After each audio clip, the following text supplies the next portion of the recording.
ஆண்டவர் சொல்லுகிறார், நீ பயப்படாதே, நான் உன்னோடு கூட இருக்கிறேன். வாக்கு கொடுத்திருக்கிறார். நீ தண்ணீர்களை கடக்க வேண்டியது வந்தாலும் அது உன்னை பாதிக்காது. நீ ஆறுகளை கடக்க வேண்டியது வந்தாலும் அது உன்மேல் புரண்டு வராது. நீ அக்கினிக்குள்ளே நடக்க வேண்டியது வந்தாலும் அது உன்னை சேதப்படுத்தாது. இருளான நாட்கள் வந்தாலும், கொள்ள நோய்கள், பூமி அதிர்ச்சிகள், பஞ்சங்கள், கடைசி கால ஆபத்துகள் சூழ்ந்து வந்தாலும் ஒன்றும் உங்களை சேதப்படுத்தாது. ஒன்றும் உங்களை அழிவுக்குள்ளே கொண்டு போய்விடாது. அதற்கு நடுவாக நீங்கள் கடந்து போவீர்கள், அதை தாண்டி போவீர்கள். அது ஒன்றும் உங்களை முடைக்க விடாது, சேதப்படுத்தி விடாது. நான் உங்களோடு இருப்பேன் என்று கர்த்தர் வாக்கு கொடுத்திருக்கிறார். ஆனால் இனி வருகிற காலம் இருளான காலமாகத்தான் இருக்கும். என்றால் சாத்தானுக்கு குறிப்பிட்ட ஒரு காலம் கொடுக்கப்பட்டிருக்கிறது. ஏன் இந்த காலம் இவ்வளவு கொடிதாய் இருக்கிறது? ஏன் இப்படிப்பட்ட கொடிதான நாட்களை பார்க்கிறோம்? வெளிப்படுத்தின விசேஷம் 12ஆம் அதிகாரம் 12வது வசனத்தை பாருங்கள்.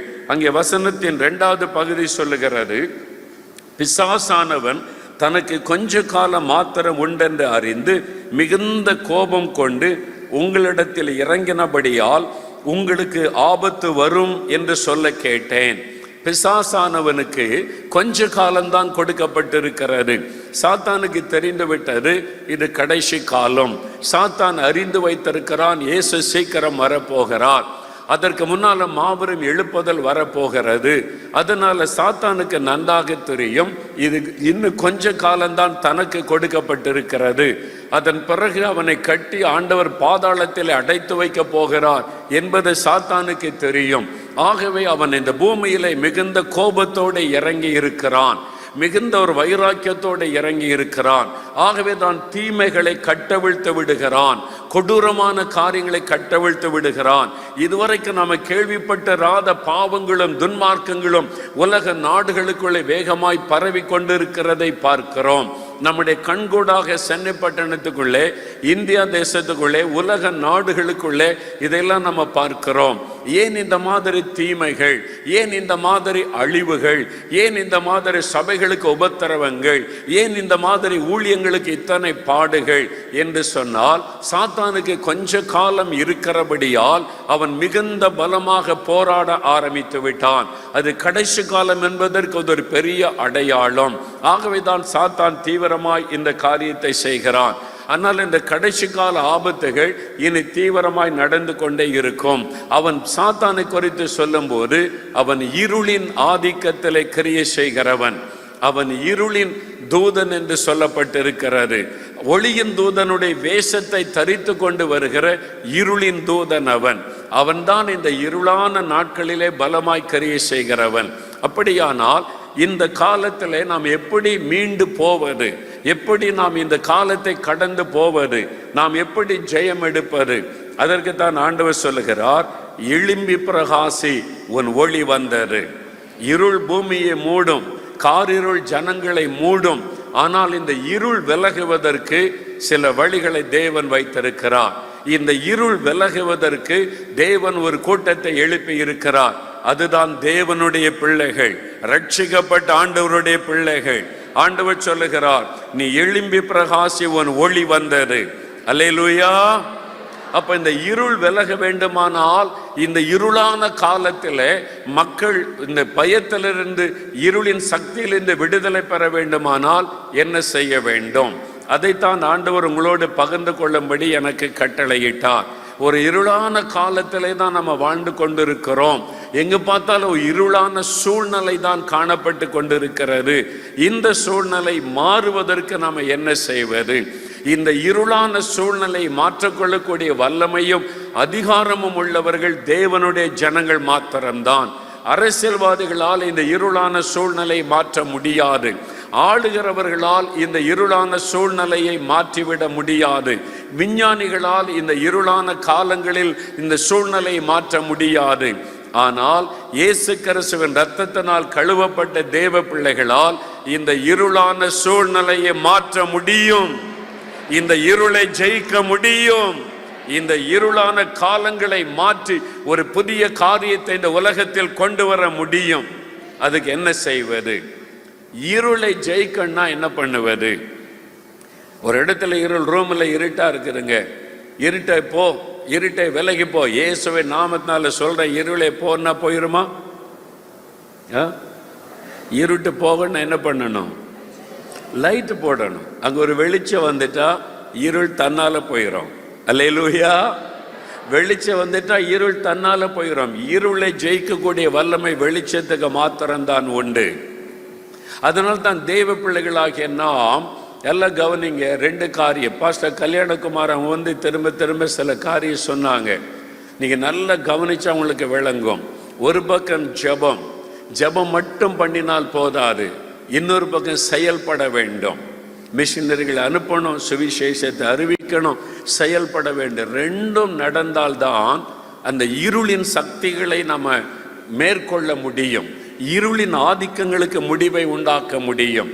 இந்த 2 காரியமும் ரொம்ப அவசியம். ஜெபிக்கணும், செயல்பட வேண்டும். அப்ப இந்த இருள் விலகுவதற்கு என்ன வெளிச்சம், எதை வைத்து ஆண்டவர் இந்த இருளை ஜெயிக்கும்படி நமக்கு ஆலோசனை கொடுக்கிறார்? 3 வேத வசனங்களை நாம் சுருக்கமாய் தியானித்து ஜெபிக்க போகிறோம். நம்முடைய சுற்றி வந்து காணப்படுகிற இந்த இருளின் கிரியையிலிருந்து இந்த இருளான சூழ்நிலை மாறி ஒரு வெளிச்சம் கொண்டு வர நாம் என்ன செய்ய வேண்டும்? சென்னை பட்டணத்தில் பலவிதமான இருள், பாவ இருள், சாப இருள், மதுபானம் என்கிற இருள், விபச்சார வேசித்தனம் என்கிற இருள், அநீதி என்கிற இருள், லஞ்சம் ஊழல் என்கிற இருள், பலவிதமான அசுத்தங்கள் என்கிற இருள் இந்த பட்டணத்தின் பல பகுதிகளை ஆட்கொண்டிருக்கிறது. இருளின் ஆதிக்கத்தை நாம் பார்க்கிறோம். இருளின் கிரியைகளை நாம் பார்க்கிறோம். இருளின் கிரியைகள் என்றாலே சாத்தானுடைய கிரியைகள், இருளிலிருந்து கிரியை செய்கிற பிசாசனுடைய கிரியைகள். அவனுக்கென்று ஒரு காலம் கொடுக்கப்பட்டு அவன் பலமாய் கிரியை செய்கிறான். இந்த இருளான சூழ்நிலை மாறி ஒரு வெளிச்சம் வருவதற்கு என்ன செய்ய வேண்டும்? முதலாவது மத்தேயு 5ஆம் அதிகாரம் 14வது வசனம். மத்தேயு 5ஆம் அதிகாரம் 14ஆம் வசனத்தை கவனியுங்கள். இயேசு சொல்லுகிறார், நீங்கள் உலகத்திற்கு வெளிச்சமாயிருக்கிறீர்கள். அல்லேலூயா. நீங்கள் உலகத்திற்கு வெளிச்சமாயிருக்கிறீர்கள். நீங்கள் இந்த சென்னை பட்டணத்திற்கு வெளிச்சமாயிருக்கிறீர்கள். ஆண்டவர் உங்களை பார்த்து சொல்லுகிறார், உங்களை பார்த்து சொல்லுகிறார், நம்மை பார்த்து சொல்லுகிறார், என் பிள்ளைகளே, ரட்சிக்கப்பட்ட நீங்கள் தான் இந்த இருளை விரட்ட முடியும். ரட்சிக்கப்பட்ட அபிஷேகம் பெற்ற உங்கள் மூலமாகத்தான் இந்த இருளை அப்புறப்படுத்த முடியும். சென்னை பட்டணத்தின் இருளை மாற்றி அதற்குள்ளே வெளிச்சத்தை கொண்டு வர உங்களாலே முடியும், உங்களாலே முடியும், உன்னாலே முடியும். அதைத்தான் ஆண்டவர் சொல்லுகிறார், நீங்கள் உலகத்திற்கு வெளிச்சம். நீங்க ஒளி வீச ஆரம்பிச்சிட்டா இருள் தன்னாலே விலகி போய்விடும். இருட்டால வெளிச்சத்தை ஜெயிக்கவே முடியாது, ஆனால் வெளிச்சத்தால் இருளை ஜெயிக்க முடியும். அதுதான் ஆண்டவர் சொல்லுகிறார், நீங்கள் தான் வெளிச்சம். உங்க மூலமாகத்தான் இந்த இருளை விரட்ட முடியும். இந்த இருளான காலங்களை அப்புறப்படுத்தி மக்களுக்குள்ள ஒரு வெளிச்சத்தை கொண்டு வர வேண்டுமானால் என்னை அறிந்த என் பிள்ளைகளாயிருக்கிற உங்கள் மூலமாகத்தான் முடியும். ஆமென். அப்ப நாம் ஒவ்வொருவரும் இயேசுவுக்காக வெளிச்சமாய் மாற வேண்டும். இந்த முழிரவு ஜெபத்தினுடைய நோக்கமே என்னது? லைட் அப் சென்னை. சென்னையை வெளிச்சமாக்குங்க, அப்படிதான் போட்டிருக்கு இல்லை? இந்த விளம்பரத்தில் பாருங்க, லைட் அப் சென்னை ஆல் நைட் ப்ரேயர். இந்த சென்னை பட்டணத்தை வெளிச்சமாக்குங்க அப்படின்னா என்ன அர்த்தம்? எல்லா தேவ பிள்ளைகளும் கர்த்தருக்காக நம்ம வெளிச்சமாக மாறணும். ஆண்டவர் சொன்ன மாதிரி, நாங்கள் இந்த உலகத்துக்கு வெளிச்சமாக இருக்கிறோம், நான் வெளிச்சமாக இருக்கணும் அப்படின்னு நம்ம அர்ப்பணித்து கொள்ளுவது. நாம் இந்த வெளிச்சம் வீசுவது முதலாவது நம்முடைய வாழ்க்கை.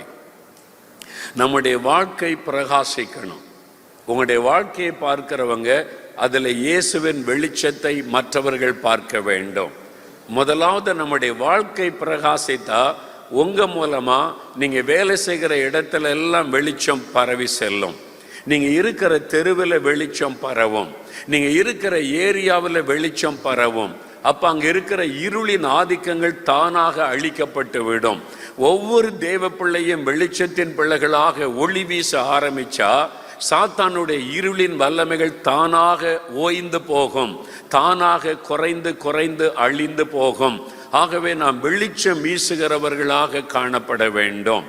ஆதி திருச்சபையில் விசுவாசிகளை குறித்து நம்ம வாசிக்கும் போது பாருங்க, அவங்க ஒளி வீசக்கூடியவங்களா, வெளிச்சம் கொடுக்கக்கூடியவங்களா இருந்தாங்க.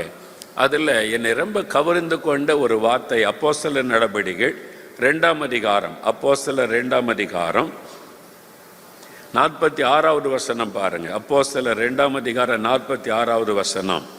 அவர்கள் ஒருமனப்பட்டவர்களாய் தேவாலயத்திலே அனுதினமும் தரித்திருந்து வீடுகள் தோறும் அப்பம் விட்டு மகிழ்ச்சியோடும் கபடமில்லாத இருதயத்தோடும் போஜனம் பண்ணி தேவனை துதித்து ஜனங்கள் எல்லாரிடத்திலும் தயவு பெற்றிருந்தார்கள். ஒரு கூட்டம், 2 கூட்ட மக்களை பற்றி சொல்லப்படுகிறது. ஒன்று, ரட்சிக்கப்பட்ட தேவனுடைய பிள்ளைகள். அவங்க எப்படி இருந்தாங்களாம்? அவங்க மகிழ்ச்சியோடு இருந்தாங்க, கபடமில்லாத இருதயத்தோட இருந்தாங்க, தேவனை துதிக்கிறவளா இருந்தாங்க. இன்னொரு கூட்ட மக்கள், இன்னும் ரட்சிக்கப்படாத ஒரு கூட்ட மக்கள், அவங்கள தான் ஜனங்கள் என்று வேதம் குறிப்பிடுகிறது. ஜனங்கள் எல்லாரிடத்திலும் இவர்கள் தயவு பெற்றிருந்தார்கள். ஜனங்கள்லாம் இவங்களை பார்க்குறாங்க, யார் இவங்க சந்தோஷமா இருக்கிறாங்க, இவங்க யாரையும் புறம் கூற மாட்டேங்கிறாங்க, அடுத்தவங்களை குறை சொல்ல மாட்டேங்கிறாங்க, சண்டை போட மாட்டேங்கிறாங்க, எல்லாத்துக்கிட்டே அன்பாக இருக்கிறாங்க, சிரிச்ச முகமாக இருக்கிறாங்க, எல்லாத்துக்கிட்டே பாசத்தோடு பழகிறாங்களே.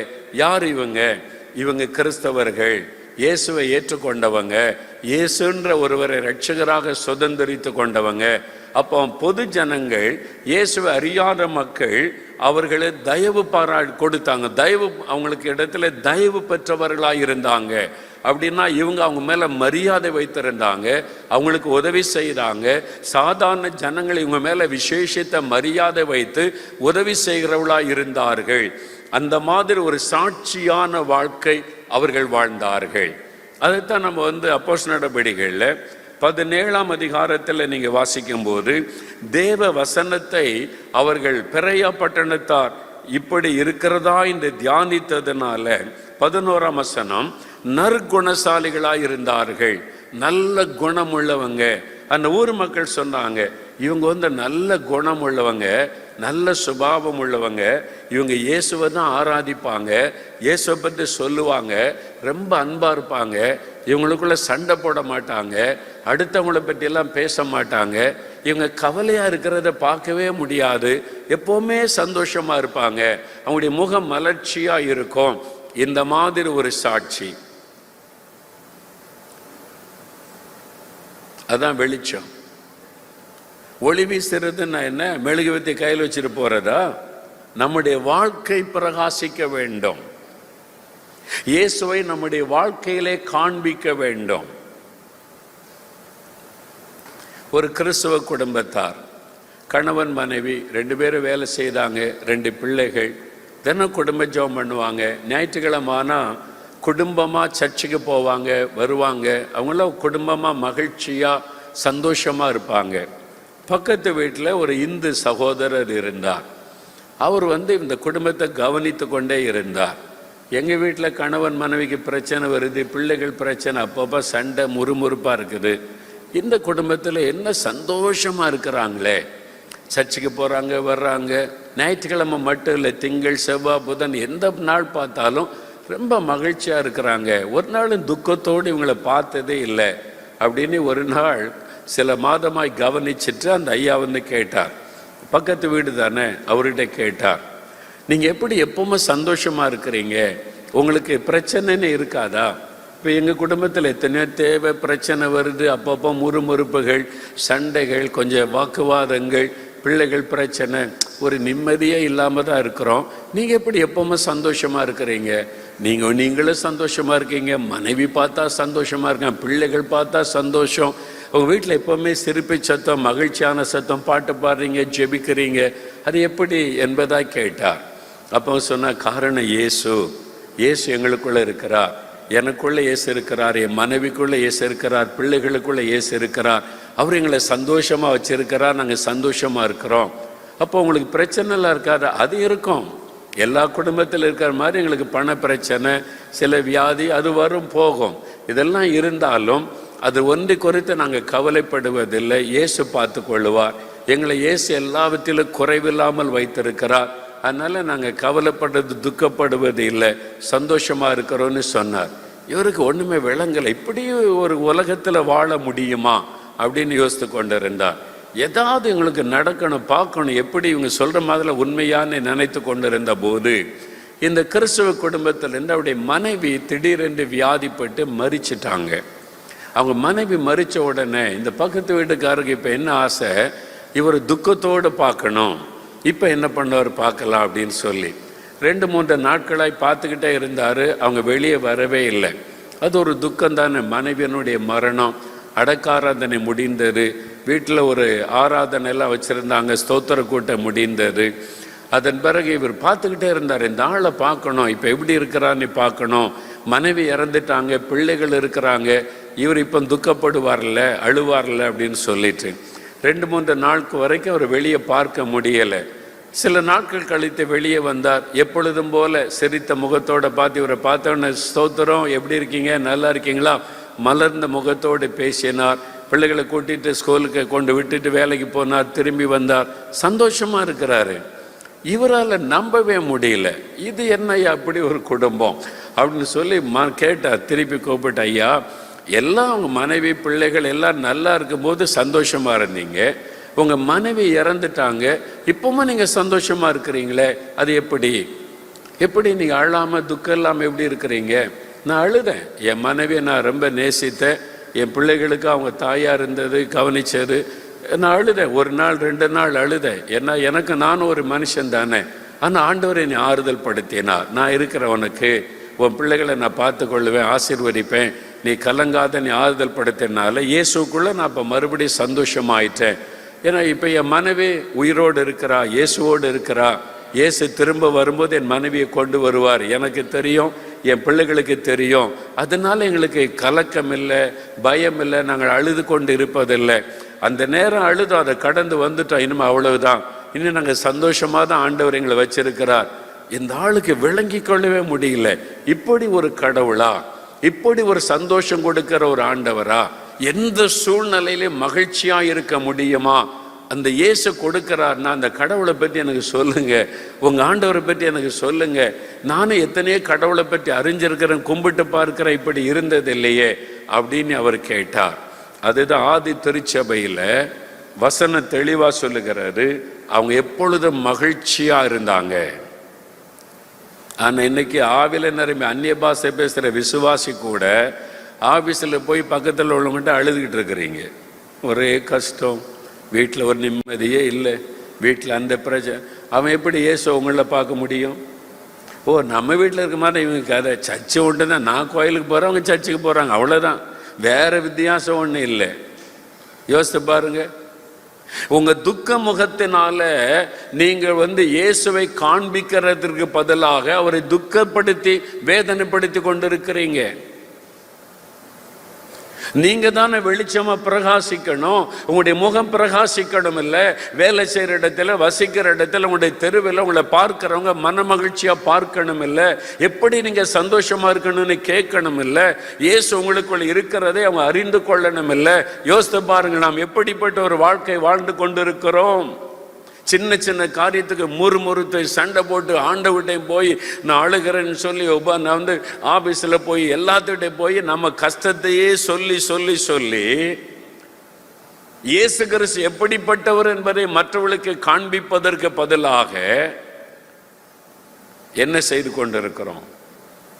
ஆண்டவர் சொல்லுகிறார், நீங்கள் தான் வெளிச்சம். எல்லாரும் பயந்து கொண்டு இருக்கிறாங்க. இந்த உலகத்துல அடுத்து ஒமைக்ரான், அடுத்தது இன்னொரு கொள்ளை நோய் வரும்னு சொல்றாங்க. தடுப்பூசி போட்டாச்சு, 2 போட்டாச்சு, 3வது பூஸ்டர் போடுன்றாங்க. இன்னும் 4 மாசம் கழிச்சு இன்னொரு ஊசியை சொல்லுவாங்க. எப்படி வாழ போகிறோம் இந்த உலகத்துல? இனி வாழ்நாள் முழுவதும் நீங்கள் கொள்ளை நோயோட வாழ்ந்து பழகி கொள்ளுங்கள் என்று சொல்லுகிறார்கள். எப்படி இந்த உலகத்துல வாழ போகிறோம்? உலகம் பயந்து கொண்டிருக்கிறது. இந்த பயந்து கொண்டிருக்கிற மக்களுக்கு மத்தியிலே நம்மை தைரியப்படுத்துகிற, சந்தோஷமாய் வைத்திருக்கிற, பயம் இல்லாமல் வைத்திருக்கிற ஒரு ஆண்டவர் இருக்கிறார் என்று அவர்களுக்கு காண்பிக்கும்படி நீங்கள் ஒளி வீச வேண்டும். எங்களுக்கு பயமே இல்லைங்க, நாங்க சந்தோஷமா இருக்கிறோம். அவங்களும் பயப்படுறாங்க, அந்நிய பாஷை பேசுற நீங்களும் பயப்படுறீங்க. அவங்களும் ஒரே பயமா இருக்கு, மரணம் வந்துருமான்னு பயமா இருக்குன்றாங்க. நீங்க அந்நிய பாஷை பேசிக்கிட்ட எங்களுக்கு மரண பயமா இருக்குன்றீங்க. என்ன வித்தியாசம்?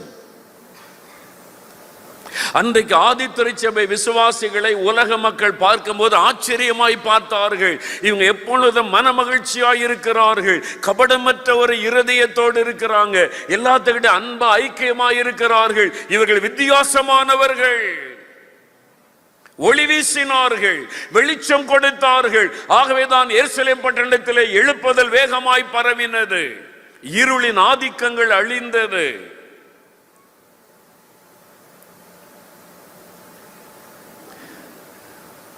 ஒரு சர்ச்சில் கிறிஸ்துமஸ் பண்டிகை, இந்த பாட்டு ஆராதனைன்னு வைப்பாங்கல்ல, குடும்பம் குடும்பம் வந்து பாட்டு பாடுவாங்க.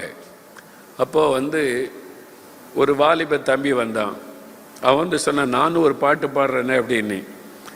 சரின்னு சொன்ன உடனே சர்ச்சைக்கு இப்போ தான் வந்திருக்கிறான், அவனை விட்டாங்க.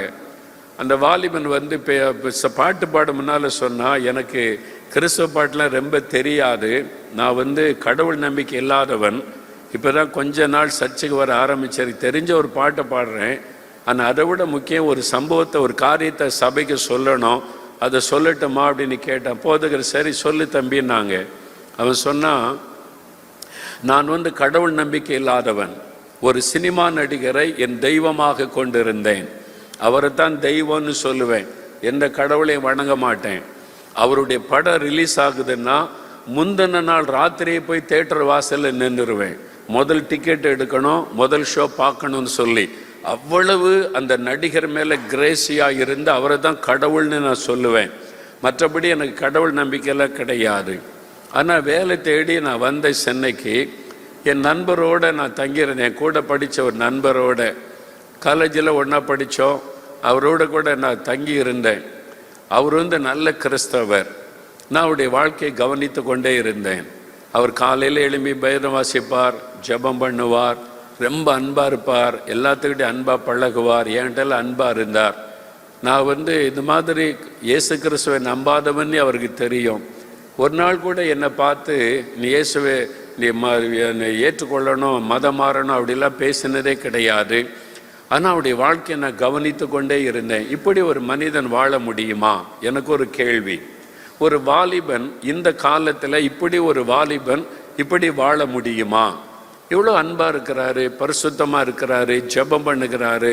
நான் சம்பந்தமில்லாத ஆள், குடும்பத்தான் கிடையாது, என்ன அன்பாக கவனித்து கொள்ளுகிறார். அவருடைய வாழ்க்கையை நான் கவனித்த போது இவர் வணங்குகிற அந்த இயேசு உண்மையான கடவுளாக இருக்க வேண்டும் என்பதை அறிந்து கொண்டேன்.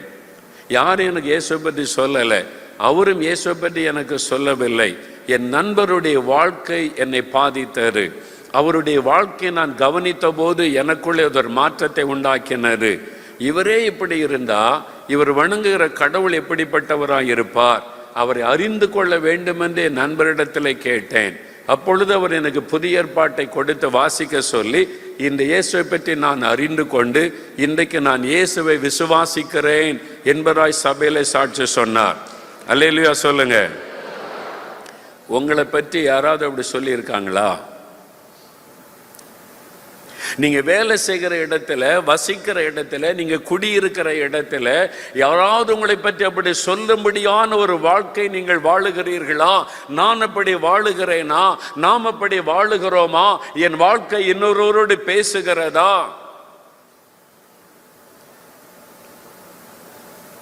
நீங்கள் தான் வெளிச்சம். நீங்க ஒளி வீச வேண்டும். உங்களுடைய வாழ்க்கை ஒளி வீச வேண்டும். உங்களுடைய வாழ்க்கை வெளிச்சம் கொடுக்க வேண்டும்.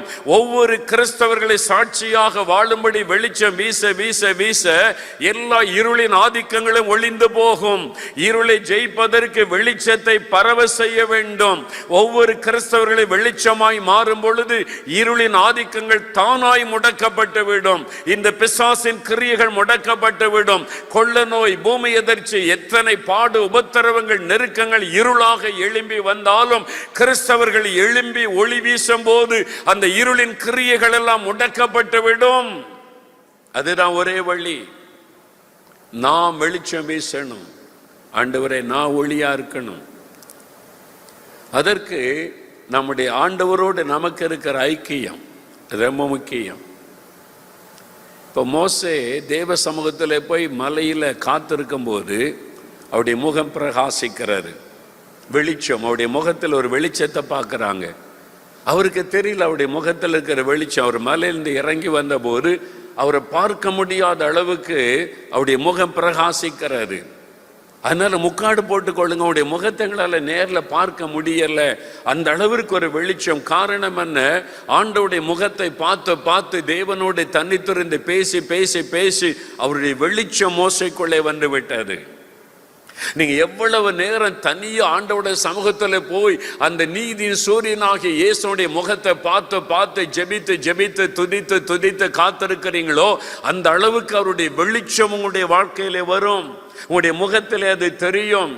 அதுல கவலை இருக்காது, பயம் இருக்காது, கோபம் எரிச்சல் இருக்காது, சாந்தம் இருக்கும், அமைதி இருக்கும், ஒரு சந்தோஷம் இருக்கும், ஒரு மகிழ்ச்சி உங்களுடைய முகத்துல தான் அது தெரியும்.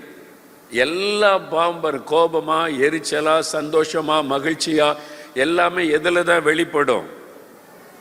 இது வெளிப்படக்கூடாம இருக்கதான் முகமூடியை போட்டு விட்டாங்க. இப்போ அவங்க சிரிக்கிறாங்களா கோபப்படுறாங்களா ஒண்ணுமே தெரிய மாட்டேங்குது. இல்லை, நீ யோசித்து பாருங்களேன். ஒருத்தர் பார்த்து நீங்க சிரிச்சா கூட அவங்க சிரிக்கிறாங்களா நம்மளை கோபத்தோட தெரிய மாட்டேங்குது. ஏன்னா முகமூடி போட்டாச்சு. சீக்கிரமா அந்த முகமூடியை கலட்டணும்னு தான் நான் ஜெபிச்சுக்கிட்டு இருக்கேன். நான் உலகம் முழுதும் சொல்லணும், இனி மாஸ்க் போட தேவையில்லைன்னு அறிவிக்கணும். ஆமேன்னு சொல்லுங்க. நம்ம வெளிச்சம் வீசுறதே முகம்தான். நம்முடைய முகத்தில் இருக்கிற சந்தோஷம், முகத்தில் இருக்கிற அமைதி, முகத்தில் இருக்கிற சாந்தம், நம்முடைய புன்முறுவல், அது மூலமாக தான் இயேசுவின் அன்பை கொண்டு போகிறோம். அந்த வெளிச்சம் தான் மக்களுக்கு கொண்டு போகணும். அதை மறைப்பதற்கு பிசாசு முகமூடியை போட்டு விட்டான். எல்லாரும் ஜெபிக்கணும், ஆண்டவரே உலகமே அறிவிக்கணும், சீக்கிரத்தில் மாஸ்க் வேண்டான்னு அறிவிக்கணும்னு ஜெபம் பண்ணணும். ஆமேன்னு சொல்லுங்க. அல்லேலூயா சொல்லுங்க.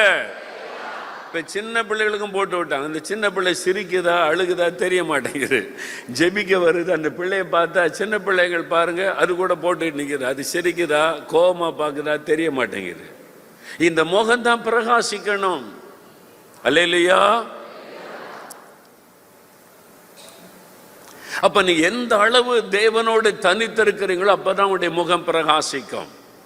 தெரிஞ்ச காரியம் இந்த வசனெல்லாம் நான் சொல்லலை, நம்ம அறிந்திருக்கிறோம். இயேசு மலையில போனார். தன்னுடைய 3 சீஷரை அழைத்து கொண்டு, மறுரூபாய் மலை அப்படின்னு சொல்லுவோம். இயேசு ஜெபம் பண்ணின போது முதலாவது அவருடைய முகம் சூரியனை போல பிரகாசித்தது. முதலாவது ஜெபம் பண்ணினால் உங்களுடைய முகம் பிரகாசிக்கும். லூக்கா 9:19 29 வாசிக்கிறோம். இயேசு ஜெபம் பண்ணின போது முதலாவது முகம் சூரியனை போல பிரகாசித்தது. அதன் பிறகு அவருடைய வஸ்திரம் வெளிச்சமாய் அது பிரகாசித்தது. அவருடைய முகம், அவருடைய வஸ்திரம். முதல்ல நீங்க ஜெபிக்க ஜெபிக்க ஜெபிக்க அந்த ஒளி உங்களுடைய முகத்துல தெரியும். இரண்டாவது உங்களுடைய வாழ்க்கை, வஸ்திரம் என்பது உங்களுடைய முழு சரீரம், உங்களுடைய வாழ்க்கை பிரகாசிக்கணும். வேலை செய்கிற இடத்துல, படிக்கிற இடத்துல, நீங்க வசிக்கிற கிராமத்துல உங்களை பார்க்கிறவங்க இயேசுவை பார்க்கணும். ஓ, இவங்க ரொம்ப அன்பானவங்க, ரொம்ப சாந்தமா இருப்பாங்க, அடுத்த ஆளை பற்றி பேசவே மாட்டாங்க, அனாவசியமா பேச மாட்டாங்க, அவங்க பேசினாலே இனிமையா இருக்கும், அவங்க பேசினாலே பக்தி விருத்தி உண்டாகும், அவங்க பேசினாலே நமக்கு ஒரு சமாதானம் இருக்கும். அப்படிப்பட்ட ஒரு வாழ்க்கை ஒவ்வொரு கிறிஸ்தவர்களை வாழ ஆரம்பித்து விட்டால் இருளின் ஆதிக்கங்கள் ஒளிந்து போகும். அல்லேலூயா. ஆண்டவர் சொல்ல, நீங்க தான் வெளிச்சம், நீங்க தான் பிரகாசிக்கணும். நீங்க எழும்பி பிரகாசிக்க தான் இந்த இருளை நீங்கள் ஜெயிக்க முடியும். இருள் அழிக்கப்பட்டு போகும்.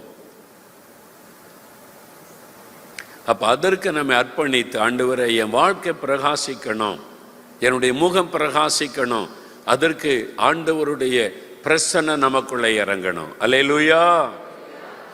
நாம ஜெபம் பண்ணும்போது குடும்ப ஜெபம் பண்ணுங்க, குடும்பமாக பாட்டு பாடி ஜெபிங்கன்னு சொல்கிறோம். ஜெபம் பண்ணும்போது என்ன நடக்கிறது? உங்கள் வீட்டில் நீங்கள் 4 பேரோ, கணவன் மனைவி 2 பிள்ளைகள் உட்கார்ந்து 2 பாட்டு பாடி கைத்தட்டி பாடி துதிக்கும் போது துதிகளின் மத்தியிலே கர்த்தர் வாசம் பண்ணுகிறார். அவர் ஒளியாயிருக்கிற தேவன், வெளிச்சமாயிருக்கிற தேவன். இயேசுவை தரிசிக்கும் போதெல்லாம் ஜனங்க சொல்றது, வெளிச்சத்தை நான் பார்த்தேன், அந்த வெளிச்சத்துக்கு நடுவில் இயேசு வந்து நின்றதை பார்த்தேன். அவரை தரிசித்த அது மாதிரி சாது சுந்தர் சிங் முதற்கொண்டு நிறைய பேர் சொன்ன அனுபவங்கள். நாம கூட ஜெபிக்கும் போது அப்படியே ஒரு வெளிச்சம் இறங்கி வந்தது. அப்படி சொல்றோமா இல்லையா? அப்போ அவங்க வீட்டில் கூடி நீங்கள் எல்லாம் கைத்தட்டி பாட்டு பாடி ஆண்டவரை துதிக்கும் போது உங்கள் வீட்டுக்குள்ளே என்ன இறங்கி வருகிறது? கர்த்தருடைய வெளிச்சம். ஆமென் சொல்லுங்க. உங்க வீட்டுக்குள்ள ஆண்டவருடைய வெளிச்சம் இறங்கி வரும்போது அந்த ஆண்டவருடைய பிரசன்னம் என்பது தேவனுடைய வெளிச்சம். அந்த வெளிச்சம் இறங்கும் போது உங்க வீட்டுக்குள்ள இருக்கிற இருளின் வல்லமைகள் எல்லாம் ஒளிந்து போகும். நீங்க தினம் ஜெபிக்க ஜெபிக்க ஜெபிக்க உங்களுடைய வீடு ஒரு ஜெப வீடாக துதி வீடாய் மாறும்போது இருளின் ஆதிக்கங்கள் உங்க வீட்டுக்குள்ள நுழையவே முடியாது. அல்லேலூயா. அப்ப இருள் விலக வேண்டுமானால் வெளிச்சம் வர வேண்டும். வெளிச்சம் வர வேண்டுமானால் தேவ பிள்ளைகள் கூடி ஆராதித்து துதித்து ஜெபிக்கும் போது கர்த்தருடைய வெளிச்சம் உண்டாகும். இதே காரியம்தான் சபை. ஒரு கிராமத்தில் ஒரு சபை இருக்குன்னு வைங்க, ஒரு 50 பேர் கூடுறாங்க, 100 பேர் கூடுறாங்க. தனியா ஜெபிக்கும் போது உள்ளதுக்கும் 100 பேர் கூடி ஜெபிக்கிறதுக்கு ஒரு பெரிய வித்தியாசம் இருக்கிறாரு. அதான் சபை கூடி வருதல். நல்ல கவனிங்க. சபை கூடி வருதலை விட்டு விடாதீர்கள் என்று ஆவியானவர் சொல்ல காரணம் என்ன? தனியா ஒருவர் ஜெபிக்கிறதற்கும் 100 பேர் சேர்ந்து ஜெபிப்பதற்குள்ள வித்தியாசத்தை விளங்கி கொள்ள வேண்டும். இப்ப இவ்வளவு பெரிய இடம், எல்லா லைட்டையும் ஆஃப் ஆக்கிட்டா இருட்டா இருக்கும். ஒரு மெழுகுவத்தியை கொண்டு வாங்க, அது வெளிச்சம் தானே. அது எந்த அளவுக்கு வெளிச்சம் கொடுக்கும்? இந்த முழு ரூமுக்கு வெளிச்சம் தர முடியுமா? முடியாது. ஒரு சின்ன இடத்துக்கு மாத்திரம் நம்ம முகம் தெரியும், இப்படியே பார்த்துட்டு போகணும். இங்க வந்திருக்கிற அத்தனை பேர் கையில ஒரு மெழுகுவத்தியை பிடிச்சு எல்லாரும் ஓய்த்தனா எப்படி இருக்கும்? இந்த இடமே பிரகாசமா மாறிடும். அல்லேலூயா. இந்த ரூம்ல இருக்கிற வெளிச்சத்தை நம்ம அத்தனை பேரும் கையில ஆளுக்கு ஒரு மெழுகுவத்தியை வச்சா இந்த இருளை விரட்டி விட முடியும். ஒரு கிராமத்துல ஒரு சபைக்குள்ள 50 பேர் 100 பேர் கூடி வந்து 100 பேர் சேர்ந்து ஆண்டவரை துதித்து ஆராதிக்கும் போது கர்த்தருடைய பிரசன்னம் இறங்கும் போது 100 பேருடைய வாழ்க்கையும் பிரகாசிக்க பிரகாசிக்க அத்தனை பேருடைய ஜெபம் பரலோகத்துக்கு போய் தேவ மகிமை சர்ச்சில் இறங்கும் போது அந்த கிராமத்தில் இருக்கிற விக்கிரக ஆவி, வேசித்தன ஆவி, மந்திர ஆவி, பில்லிசோனி ஆவி, அந்த இருளின் ஆதிக்கங்கள் அழிந்து விடும். அல்லேலூயா சொல்லுங்க. ஆகவேதான் சபை கூடி வருதலை விட்டு விடாதிருங்கள். நீ தனியா ஜெபிப்பதற்கும் கூடி வந்து ஆராதித்து ஜெபிப்பதற்கும் உள்ள வித்தியாசம். நீங்கள் ஒருவர் ஜெபிக்கும் போது ரொம்ப கடினமா ஜெபித்து கொண்டு இருக்கணும். ஒரு சின்ன மெழுகுவத்தியை வைத்து கொண்டு அந்த அங்கங்க போற இடத்துல மட்டும்தான் வெளிச்சம் வரும். ஆனா 100 பேர் சேர்ந்து கர்த்தருக்கு ஒளி வீசும் போது, 100 பேர் சேர்ந்து ஆவில நிரம்பி ஜெபிக்கும் போது, 100 பேர் சேர்ந்து கர்த்தரை ஆராதிக்கும் போது, கர்த்தருடைய மகிமை இந்த ஆலயத்துக்குள்ள இறங்கும் போது அந்த கிராமத்தில் இருக்கிற இருளின் வல்லமைகள் எல்லாம் விலகித்தானாக வேண்டும். அல்லேலூயா. ஆகவேதான் ஆண்டவர் சொல்லுகிறார், சபை கூடி வருதலை விட்டு விடாதிருங்கள். நீங்க கூடி வந்து ஆராதிக்கணும், கூடி வந்து ஜெபிக்கணும். நீங்கள் இணைந்து வரும் பொழுது அங்கு உள்ள அந்த வெளிச்சம் மிக பிரமாதமாக அந்த வெளிச்சம் வீச ஆரம்பிக்கும் போது இருள் விலகி போகும். அதனால தான் அந்த ஜெபம் கூடி வந்து ஜெபிப்பது அவ்வளவு முக்கியம். அமெரிக்காவில் மிசௌரி என்கிற அந்த மாநிலத்தில் கென்சாஸ் அப்படின்னு ஒரு சிட்டி இருக்கு, கென்சாஸ் சிட்டி. அங்கே வந்து இன்டர்நேஷனல் ஹவுஸ் ஆஃப் ப்ரேயர் அப்படின்னு ஒரு இடம் இருக்குது. 24 மணி நேரம் ஜெபம். இந்த வருஷம் 22வது வருஷம், 22 வருஷமா அங்கே வந்து அந்த ஜெபம் ஆரம்பிச்சு இன்டர்நேஷனல் ஹவுஸ் ஆஃப் ப்ரேயர். அந்த இடத்துக்கு நான் போயிருக்கிறேன். 24 மணி நேரம் ஜெபம் நடந்துக்கிட்டே இருக்கு. ஒரு ஹால், ஒரு சின்ன ஹால் வச்சிருக்கிறாங்க. அங்கே ஒர்ஷிப் டீம் வந்து மாற்றி மாற்றி அவங்க ஒர்ஷிப் பண்ணி பாட்டு பாடி ஒர்ஷிப் பண்ணி ஜெபம் நடத்துவாங்க. ஜெப குறிப்பு வைத்து சொல்ல சொல்ல ஜெபம் நடந்துக்கிட்டே இருக்கும். International house of prayer. அந்த சிட்டியை நான் பார்க்கணும் அப்படின்னே நான் போனேன். நான் பேட்ரிக் ஜாஷுவானு சொன்னாங்க, நான் போயிட்டு வந்தேன், நீங்கள் போயிட்டு வாங்க பிரதர்னு சொல்லி என்னை கூட்டிகிட்டு போங்கன்னு சொல்லி நான் போயிருந்தாங்க. போயிட்டு அந்த இடத்தெல்லாம் பார்த்துட்டு அந்த ஊழியத்தெல்லாம் பார்த்துட்டு வந்தோம். அப்போ அந்த இடத்தை சுற்றி காண்பிக்க அந்த ஊழியத்தில் உள்ள ஒரு நண்பர் எங்களை கூட்டிக்கிட்டு போனார். பைபிள் காலேஜ் இருக்குது, சிறு பிள்ளைகள் கூட்டம் நடத்துகிற இடம், வாலிபர் கூட்டம் நடத்துகிற இடம்லாம் இருக்குது. அப்படியே கூட்டி கொண்டு போனார் எங்களை ஒரு வாகனத்தில் வைத்து. அவர் பேசிக்கொண்டே வரும்போது ஒரு காரியத்தை சொன்னார்.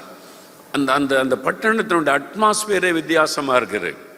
இப்போ அங்கே உள்ள ஹோட்டல், அங்கே சாப்பிட்ற இடத்தெல்லாம் வசனம் வச்சுருக்கிறாங்க. பேரெல்லாம் கிறிஸ்தவ பேரில் இருக்குது, டிஃப்ரெண்ட்டாக இருக்குது. அந்த சிட்டிக்குள்ளே போகும்போதே அதாவது அந்த சூழ்நிலை அட்மாஸ்பியர், ஸ்பிரிச்சுவல் அட்மாஸ்பியர், அந்த ஆவிக்குரிய சூழ்நிலையில் ஒரு சேஞ்சு நல்லா தெரியுது. ஆவியில் ஒரு விடுதலை, நல்ல ஒரு மாற்றம் தெரிகிறது. அப்போ அவர்கிட்ட பேசிக்கொண்டே வரும்போது சொன்னார் ஒரு காரியம், இந்த பட்டணத்தில் 24 மணி நேரமும் ஜெபம் நடந்துக்கிட்டே இருக்குது. ஜனங்க வருவாங்க, ஜெபிப்பாங்க, போவாங்க. அதாவது வந்து சிலர் 2 மணி நேரம் இருப்பாங்க, போயிடுவாங்க. அடுத்த கூட்டம் வந்துக்கிட்டே போய்கிட்டே இருப்பாங்க. அப்போ ஜெபம் நடந்துக்கிட்டே இருக்கும். புது ஆட்களாக வருவாங்க, பாட்டு பாடி ஜெபம் நடந்துக்கிட்டே இருக்கும். ஒரே மக்கள் 8 மணி நேரம் ஜெபிச்சுட்டு போகிறது அப்படி கிடையாது. வந்துக்கிட்டே இருப்பாங்க, போய்கொண்டே இருப்பாங்க. 2 மணி நேரம் இருப்பாங்க, போயிடுவாங்க. அடுத்த டீம் அப்படி வந்துக்கிட்டே இருப்பாங்க. ஆட்கள் வந்து போக ஜெபம் நடந்துக்கிட்டே இருக்குது 24 மணி நேரமும்.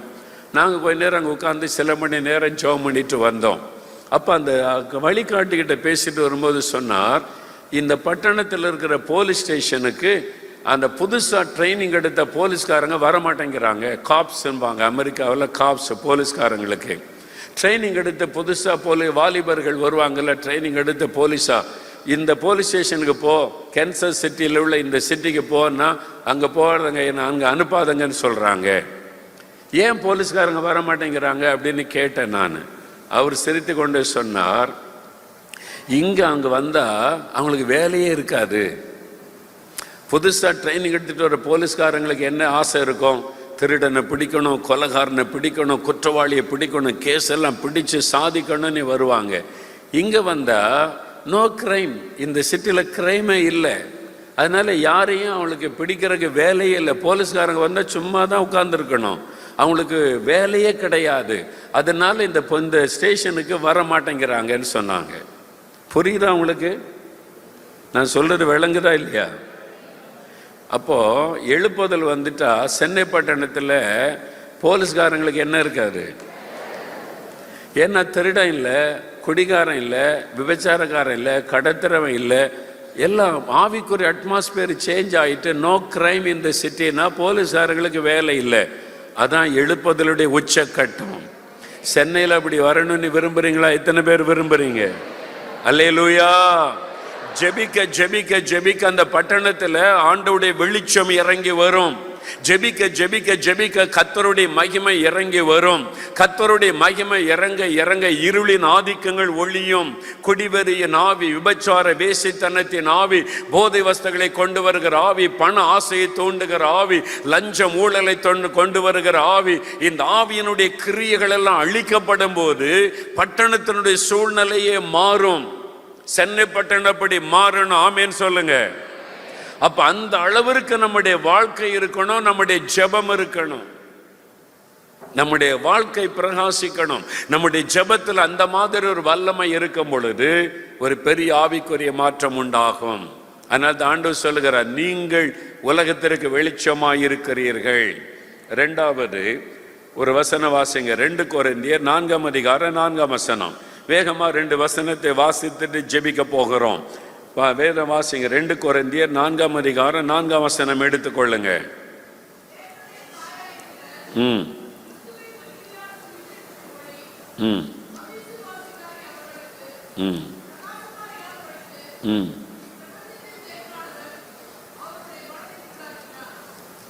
தேவனுடைய சாயலாயிருக்கிற கிறிஸ்துவின் மகிமையான சுவிசேஷத்தின் ஒளி. 2வது வசனம் சொல்லுகிறது, சுவிசேஷம் ஒரு வெளிச்சம். சுவிசேஷத்தின் ஒளி, சுவிசேஷம் அது ஒரு வெளிச்சம். சுவிசேஷத்தின் ஒளி அவர்களுக்கு பிரகாசமாய் இராதபடி சாத்தான் மனக்கண்ணை குருடாக்கினான். 2வது வெளிச்சம் சுவிசேஷம். சுவிசேஷத்தை நீங்க அறிவிக்க அறிவிக்க அறிவிக்க வெளிச்சம் பரவும். ஆமேன் சொல்லுங்க. அல்லேலூயா. ஒரு காலத்தில் 70களின் ஆரம்பத்தில் முழிரவு ஜெபம் நடந்தது, பேரின்ப பெருவிழா நடந்தது. அந்த காலத்தில் இருந்த ஊழியம் இப்போ இல்லை. இப்போ ஆங்காங்கே 1-2 பேர் செய்கிறாங்க, சில பாஸ்டர்ஸ், சில சபைகள் அவங்க தான் செய்கிறாங்க. ஆனால் 70களின் ஆரம்பத்தில் பார்த்தீங்கன்னா எங்கே பார்த்தாலும் வசனம் அறிவிக்கப்படும், சுவிசேஷம் அறிவிக்கப்படும். ரயில்வே ஸ்டேஷனில், ஒரு பார்க்கில், ஒரு கடற்கரையில் எங்கே ஜனங்க கூடுறாங்களோ அங்கெல்லாம் பிரசங்கம் பண்ணி கொண்டே இருப்பாங்க, டாக்ஸ் கொடுத்து கொண்டே இருப்பாங்க. நான் ஒரு சமயம் சென்னையில் அந்த எலக்ட்ரிக் ட்ரெயின் வரக்கூடிய அந்த இடத்துல ஒரு இடத்துல இருந்து இறங்கி வருகிறேன். ஒரு ஆள் பாருங்க, அந்த ஸ்டேஷனில் ஜனங்க இறங்கி வருவாங்கல்ல, நடைமேடை, அது பக்கத்தில் ஒருத்தர் நின்று கொண்டா, போகிறவங்கெல்லாம் அதில் நின்று அவரை பார்த்துட்டு போனாங்க. என்னன்னு பார்க்குறேன், நானும் போய் பார்த்தா ஒரு சகோதரர் புக்கு வாசிக்கிட்டே நிற்கிறார். நல்ல கவனி, புக்கு வாசிக்கிட்டே நிற்கிறார். அப்போ எல்லாரும் ஏன் இவரை முறைச்சி பார்க்குறான்னு பார்த்தா கீழே அவர் கழுத்தில் ஒரு போர்டு தொங்க வச்சிருக்கிறார். அந்த போர்டில் என்ன எழுதியிருக்கு? வேறு வசனம் எழுதியிருக்கிறார். அந்த போர்டில் ஒரு வசனம், தேவன் தம்முடைய ஒரே பேரான குமாரனை விசுவாசிக்கிறவன் எவனோ அவன் கெட்டு போகாமல் நித்திய ஜீவனை அடையும்படிக்கு அவரை தந்தருளி இவ்வளவாய் உலகத்தில் அன்பு. பின்னால் திரும்பி பார்த்தா பின்னால் ஒரு வசனம், அதுக்கு என்ன பேருன்னா சைலண்ட் காஸ்பல். என்ன பேரு? அந்த காலத்தில் அதெல்லாம் நடந்துச்சு. இப்போ நம்ம இப்போ கேள்விப்படுறோம் இல்லை? அப்போ வசனம் எழுதி போட்டு முன்னாலே பின்னால் எழுதி போட்டு அவர் பாட்டில் புக்கு யாருக்கும் ஒன்றும் சொல்ல மாட்டார். அவர் பாட்டில் அவர் வாசிக்கிட்டே இருப்பார். வர்றவங்களாம் வசனத்தை வாசிக்கிட்டே போவாங்க. அந்த மாதிரிலாம் சுவிசேஷம் அறிவித்தாங்க. டான் பிரீச்சிங், அதிகாலையில் 4 மணி 5 மணிக்கு தெருவா வசனம் சொல்லுவார், கர்த்தருடைய வசனம். நான் இப்போ பாடியில் இருந்தேன், நான் சொல்லியிருக்கிறேன். போய் நாங்கள் பாடி சர்ச்சில் 4-5 வாலிபர்கள் போய் ராத்திரி சர்ச்சிலே படுத்துருவோம்.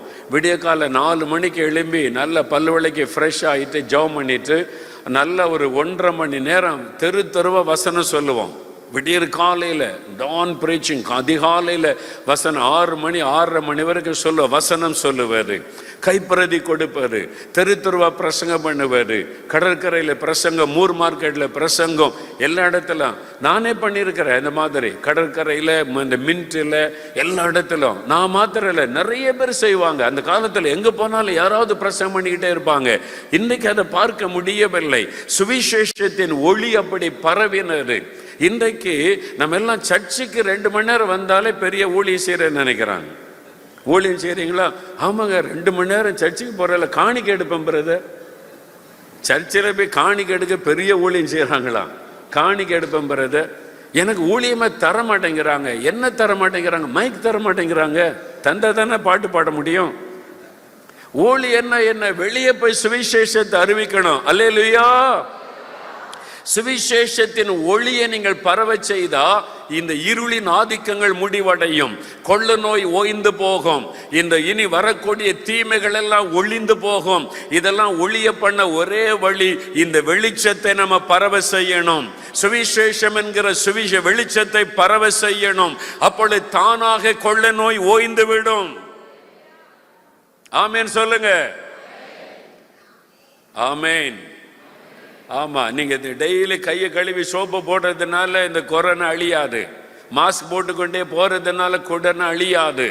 ஆனா நீங்க சுவிசேஷ வசனத்தை பரவ செய்தா இந்த தீமையெல்லாம் ஒளிந்து போகும். இந்த வெளிச்சம் பரவ பரவ பரவ இருளின் கிரியைகள் முடக்கப்பட்டு விடும். சாத்தானுடைய திட்டங்கள் முடக்கப்பட்டு விடும். எல்லாரும் வெளிச்சம் வீசணும். ஒருவர் 2 பேர் அல்ல. எவ்வளவு அதிகமாக சுவிசேஷத்தை அறிவிக்க அறிவிக்க அறிவிக்க இருள் மாறும். இப்ப பாருங்களேன், இந்த 2 வருஷமா சுவிசேஷமே இல்லை, கூட்டமே நடத்த முடியல, பப்ளிக் மீட்டிங்கே கிடையாது. அந்த வசனத்தை பப்ளிக் மீட்டிங்ல சொல்ல சொல்ல சொல்லதான் அந்த வெளிச்சம், அந்த வசனத்தின் வெளிச்சம் மக்களுக்குள்ள பரவ பரவ இருளின் கிரியைகள் முடக்கப்பட்டு இருந்தது. சாத்தானுக்கு அது தெரியும். அதனால பாருங்க, இப்ப பப்ளிக் மீட்டிங்கே கிடையாது, சுவிசேஷம் அறிவிக்கிறதே கிடையாது. முன்னாலாவது கன்வென்ஷன் கூட்டம், அது இது அங்கங்க கூட்டம் நடந்து பிரசங்கம் நடந்துகிட்டே இருக்கு. சென்னையில் எவ்வளவு கூட்டம் நடக்கும். கடற்கரையில, தெருக்கள்ல ஒவ்வொரு சர்ச்சு கன்வென்ஷன் வைப்பாங்க, தெருக்கள்ல கூட்டம் வைப்பாங்க. வசனம் அறிவிக்கப்படும், பிரசங்கம் பண்ணப்படும். கர்த்தருடைய வசனம் அறிவிக்கப்பட அறிவிக்கப்பட காத்துல ஆண்டவருடைய வசனம் பரவி செல்லும். இருளின் ஆதிக்கங்கள் எல்லாம் அழிந்து கொண்டிருந்தது. ஆனா இப்போ காத்துல வேண்டாத வீடியோக்களும் ஆடியோக்களும் தான் பரவி கொண்டிருக்கிறது, நிரம்பி இருக்கிறது. நம்ம இனி வசனத்தை பரவ செய்யணும். ஆமென் சொல்லுங்க. அல்லேலூயா.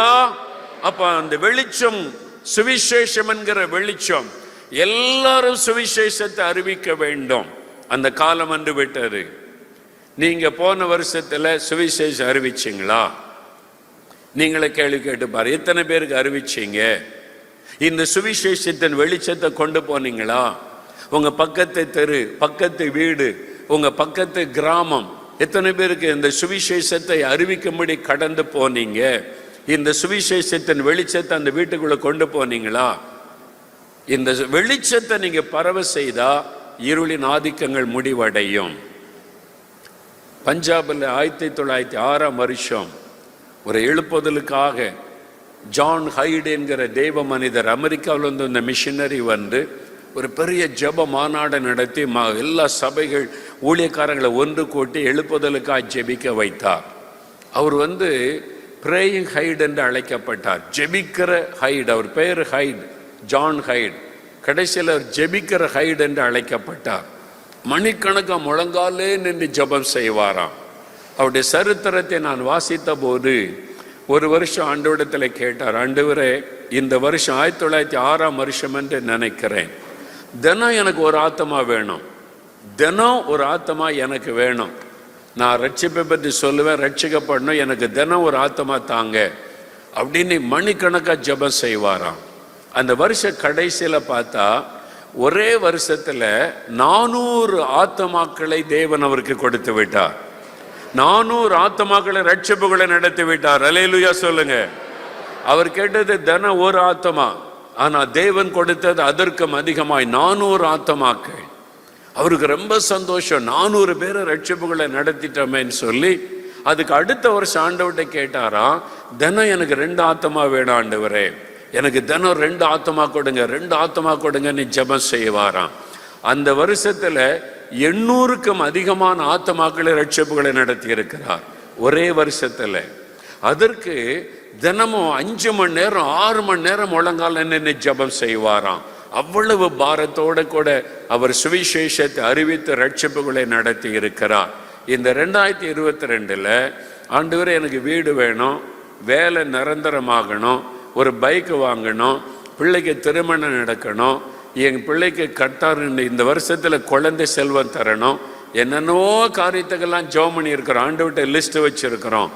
நீங்கள் ஆண்டவர்கிட்ட எத்தனை ஆத்மா எனக்கு வேணும்னு கேட்டிருக்கிறீங்களா?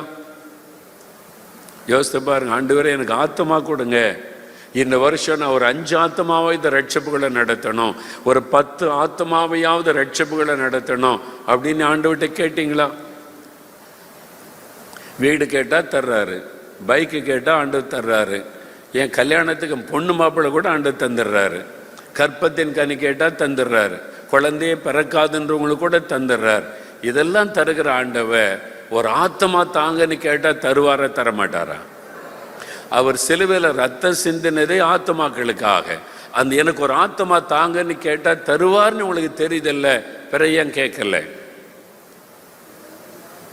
அது எவ்வளவு முக்கியமான ஒரு காரியம். அவர் சிலுவையில் ரத்தம் சிந்தினது, சிலுவை சுமந்ததெல்லாம் ஆத்மாக்கள் ரட்சிக்கப்படுவதற்காக. எனக்கு ஒரு ஆத்மா கொடுங்க, இந்த பக்கத்து வீடு ஆத்மாக்களை நான் சர்ச்சுக்கு கூட்டிக்கிட்டு போகணும், எங்க தெருவில் இருக்கிற இத்தனை குடும்பத்தை நான் ஆலயத்துக்கு அழைத்து கொண்டு போகணும், எனக்கு இந்த ஆத்மாக்களை தாங்க ஆண்டவரே என்று ஏன் நீங்கள் கேட்கவில்லை? வேலை கேட்குறீங்க, ப்ரொமோஷன் கேட்குறீங்க, ஆண்டவர் கேட்டான் தந்துட்டாரு, ப்ரொமோஷன் தந்துட்டாரு, வேலையை நிரந்தரமாக்கிட்டாரு, ஆண்டவர்கிட்ட நான் இந்த அந்த சம்பள உயர்வு கேட்டு ஆண்டவர் தந்துட்டார், இதெல்லாம் சாட்சி சொல்லுகிறீர்களே. எனக்கு பக்கத்து வீட்டில் இருக்கிற ஆத்மா வேணும், இந்த பக்தி உள்ள குடும்பம் எனக்கு வேணும், எங்க தெருவில் இருக்கிற இத்தனை குடும்பங்களை எனக்கு வேணும், நான் அவங்களை ஆலயத்துக்கு கொண்டு போகணும், பரலோகத்திற்கு அவங்களை அழைச்சிட்டு வரணும், இந்த ஆத்மாக்களை தாரும் ஆண்டவர் என்று ஏன் நீங்கள் செபிக்கவில்லை? ஏன் கேட்கவில்லை? கேட்டால் தருவார் என்று உங்களுக்கு தெரிகிறது, ஏன் கேட்கவில்லை? இந்த வருஷம் நம்ம மாறணும். ஆத்மா தாங்க ஆண்டவரே, மற்றதெல்லாம் தன்னால வரும். நான் இயேசு பற்றி உங்களுக்கு சொல்லணும், சுவிசேஷத்தை சொல்லணும். ஒரு வாலிப தம்பி சாட்சி சொல்ல வந்தான். அந்த தம்பி காலேஜில் படிக்கிற தம்பி, அவன் சொன்ன சாட்சி பாருங்க. சைக்கிள் இல்லை அவனுக்கு. அவங்க அப்பாட்ட போய் கேட்டான், அப்பா காலேஜில் சேர்ந்துட்டேன், எனக்கு ஒரு சைக்கிள் வாங்கி கொடுங்க. அப்பா சொன்னார், ஏசுகிட்ட போய் ஏசப்பாட்ட போய் கேளுப்பான்ட்டார். நல்ல தகப்பன் கைட் பண்ணார். நல்லா ஏசுகிட்ட போய் கேளு, அவர் தானே நமக்கு எல்லாமே. இவன் போய் ஏசப்பாட்ட கேட்டான், ஆண்டவரே எனக்கு சைக்கிள் கொடுங்க, சைக்கிள் கொடுங்க, நான் எனக்கு ஒரு சைக்கிள் இந்த காலேஜுக்கெல்லாம் போக வசதியாக இருக்குமே அப்படின்னு சொல்லி. அப்போ ஆண்டவர் கேட்டார், சைக்கிள் கொடுத்தா எனக்கு என்ன பண்ணுவேன் அப்படின்னு. அப்போ சொன்னா, நான் தினம் ஒரு ஆளுக்கு சுவிசேஷம் சொல்கிறேன் ஆண்டவரே, தினம் நான் காலேஜில் படிக்கிறான் பையன், நான் தினம் ஒருத்தருக்காவது இயேசுவை பற்றி சொல்லுவேன், சுவிசேஷம் சொல்லுவேன், எனக்கு ஒரு சைக்கிள் கொடுங்கன்ன உடனே ஆண்டவருக்கு ரொம்ப குஷி ஆயிட்டார். எதுக்கு தானே நான் ரத்தம் சிந்தி மறித்தேன், அதை கேட்குறான், அதை செய்வேன்னு சொல்கிறானே. உடனே ஆண்டவர் பார்த்தார், சாங்ஷன் போ, சைக்கிள் கொடுத்துட்டார் ஆண்டவர். அவன் சொல்கிறான், இப்போ தினம் ஒரு ஆளுக்கு நான் சுவிசேஷம் சொல்கிறேன், எனக்கு ஆண்டவர் சைக்கிள் தந்துட்டார். இன்னைக்கு அப்படிப்பட்ட சாட்சி எழும்பி விட்டார். ஒரு குடும்பத்தார் பார்த்து அவங்க சொல்கிறாங்க, நீங்கள் சொன்னீங்கல்ல கல்யாண வீட்டுக்கு போனால் குடும்பமாக போகிறீங்க, ஷாப்பிங் போனால் குடும்பமாக போகிறீங்க, ஒரு பர்த்டே பார்ட்டிக்கு போனால் பிள்ளைகளெல்லாம் கூட்டிகிட்டு குடும்பமாக போகிறீங்க, சுவிசேஷம் அறிவிக்க யோசிங்க. சுவிசேஷம் அறிவிக்க ஒன்று கணவரை நீங்கள் போயிட்டு வாங்கன்றீங்க, அல்லது புருஷன் சொல்கிறார் நீ போயிட்டு வான்றாரு. பிள்ளைகள் பிள்ளைகள் வேண்டாம், வீட்டில் இருக்கட்டும். எல்லாத்துக்கும் பிள்ளைகளை கூட்டிட்டு போறீங்க, கையில் கூட்டிட்டு போறீங்க. சுவிசேஷம் அறிவிக்க குடும்பமாக போங்க, வாரத்தில் ஒரு நாள் குடும்பமாக 2 மணி நேரம் போய் சுவிசேஷம் அறிவிச்சுட்டு ட்ராக்ஸ் கொடுத்துட்டு வாங்கன்னு. ஒரு குடும்பத்தார் இப்போ தான் ரட்சிக்கப்பட்டிருக்காங்க, இந்த கொரோனா காலத்தில் ரட்சிக்கப்பட்ட குடும்பம். அவங்க சொல்கிறாங்க, பிரதர் நீங்கள் சொன்னதுனால எங்கள் பிள்ளைகளெல்லாம் கூட்டிக்கிட்டு நானும் என் கணவர் பிள்ளைகள் நாங்கள் குடும்பமாக போய் ட்ராக்ஸ் கொடுத்து சுவிசேஷம் அறிவித்து கொண்டு வருகிறோம். நீங்க தெருவில் இறங்காம வெளிச்சம் எப்படி பரவும், சென்னை பட்டணத்தின் இருள் எப்படி மாறும், எப்படி இந்த எழுப்புதலின் வல்லமை பரவும்.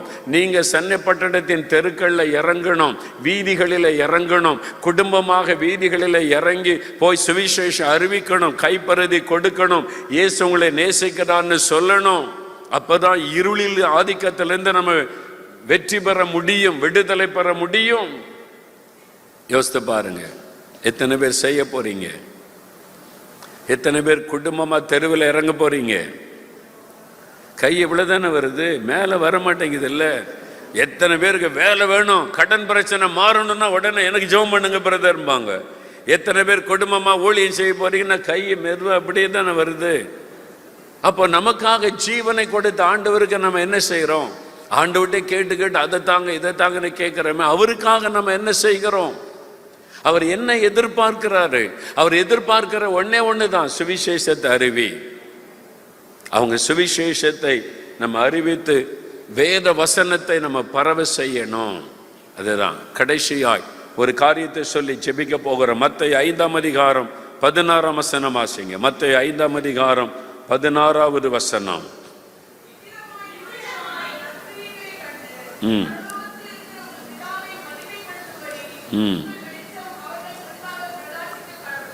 மனுஷர் உங்கள் நற்கிரியைகளை கண்டு, உங்களுடைய நற்செயல்களை கண்டு, நற்கிரியைகளை கண்டு பரலோகத்தின் தேவனாகிய கர்த்தரை மகிமைப்படுத்தும்படி, பிதாவை மகிமைப்படுத்தும்படி உங்களுடைய வெளிச்சம் அவர்கள் முன்பாக பிரகாசிக்க கடவது. உங்களுடைய வெளிச்சம், உங்களுடைய வெளிச்சம் பிரகாசிக்கணும், உங்களுடைய வாழ்க்கை பிரகாசிக்கணும். சுவிசேஷம் என்கிற வெளிச்சத்தை கொண்டு செல்லணும். 3வது நற்கிரியைகள் மூலமாய் உங்களுடைய வெளிச்சம் பரவணும் புறஜாதி மக்கள் மத்தியில. உங்களுடைய வெளிச்சம் அவர்களுக்கு முன்பாய் பிரகாசிக்க கடவது. நற்கிரியைகள் மூலமாய், நல்ல செயல்கள் மூலமாய். நற்கிரியைகள். மிஷினர்கள் வந்தாங்க, வெறுமனே இயேசுப்பட்டு மட்டும் சொல்லிட்டு போகல. இந்த ஜனங்கள் பாவம் படிப்பறிவில்லை, அவங்களுடைய வாழ்க்கை எதிர்காலம் நல்லா இருக்குன்னு அவங்க படிக்கணும், ஸ்கூல் ஆரம்பிச்சாங்க. ஒரு வியாதி வந்தால் ரொம்ப கஷ்டப்படுறாங்க, மரிச்சு போயிடுறாங்க, இவங்களுடைய வாழ்க்கை பாதுகாக்கப்படணும், ஆஸ்பத்திரி ஆரம்பிச்சாங்க. மக்களுக்கு நற்கிரியைகளை செய்தாங்க. எபிரேயர் 13:16 சொல்லுகிறாரு, நன்மை செய்யவும் தான தர்மம் செய்யவும் மறவாதிருங்கள், இப்படிப்பட்ட பலிகள் மேல் தேவன் பிரியமாயிருக்கிறார். நன்மை செய்யுங்க, தர்மம் செய்யுங்க, நற்கிரியை செய்யுங்கன்னு வேதம் சொல்லுகிறாரு. அப்போஸ்தலர் 9ஆம் அதிகாரம் 36ஆம் வசனத்தில் ஆதி திருச்சபையில் எழுப்புதல் பரவி கொண்டிருந்த சமயம், யோப்பா பட்டணத்தில் எழுப்புதலுக்கு காரணமாயிருந்த ஒரு பெண், அவங்களை குறித்து வேதத்தில் எழுதப்பட்டிருக்கிறது பாருங்க. அப்போஸ்தலர் 9ஆம் அதிகாரம் 36ஆம் வசனத்தில், யோப்பா பட்டணத்தில் கிரேக்கு பாஷையிலே தொற்காள் என்று அர்த்தம் கொள்ளும் தபித்தாள் என்ற பெயருடைய ஒரு சீஷை இருந்தாள். அவள் நற்கிரியைகளையும் தர்மங்களையும் மிகுதியாய் செய்து கொண்டு வந்தாள். தொற்காள், நற்கிரியைகள், தான தர்மங்கள் அவள் மிகுதியாய் செய்து கொண்டு வந்தாள். அதனால தான் அவள் மரித்த போது விதவைகள்லாம் வந்து அழுகிறாங்க பேதர்கிட்ட.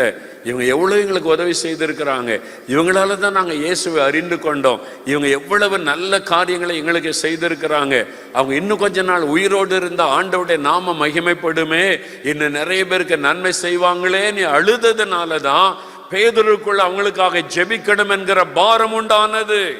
இவங்க தேவனுடைய ராஜ்யத்திற்கு பிரயோஜனமானவர்கள், இவங்க தேவ சித்தத்தை நிறைவேற்றுகிறவர்கள், தேவனுடைய ராஜ்யத்தை கட்டி கொண்டிருக்கிற ஒரு பெண் இந்த தொற்காள், ஆண்டவருடைய விருப்பத்தை நிறைவேற்றி கொண்டிருக்கிற தொற்காள். இவங்க உயிரோடு இருந்தால் இன்னும் இயேசுவின் நாமம் மகிமைப்படும், ஆண்டவருடைய வெளிச்சம் இந்த பட்டணத்திலே பரவும்.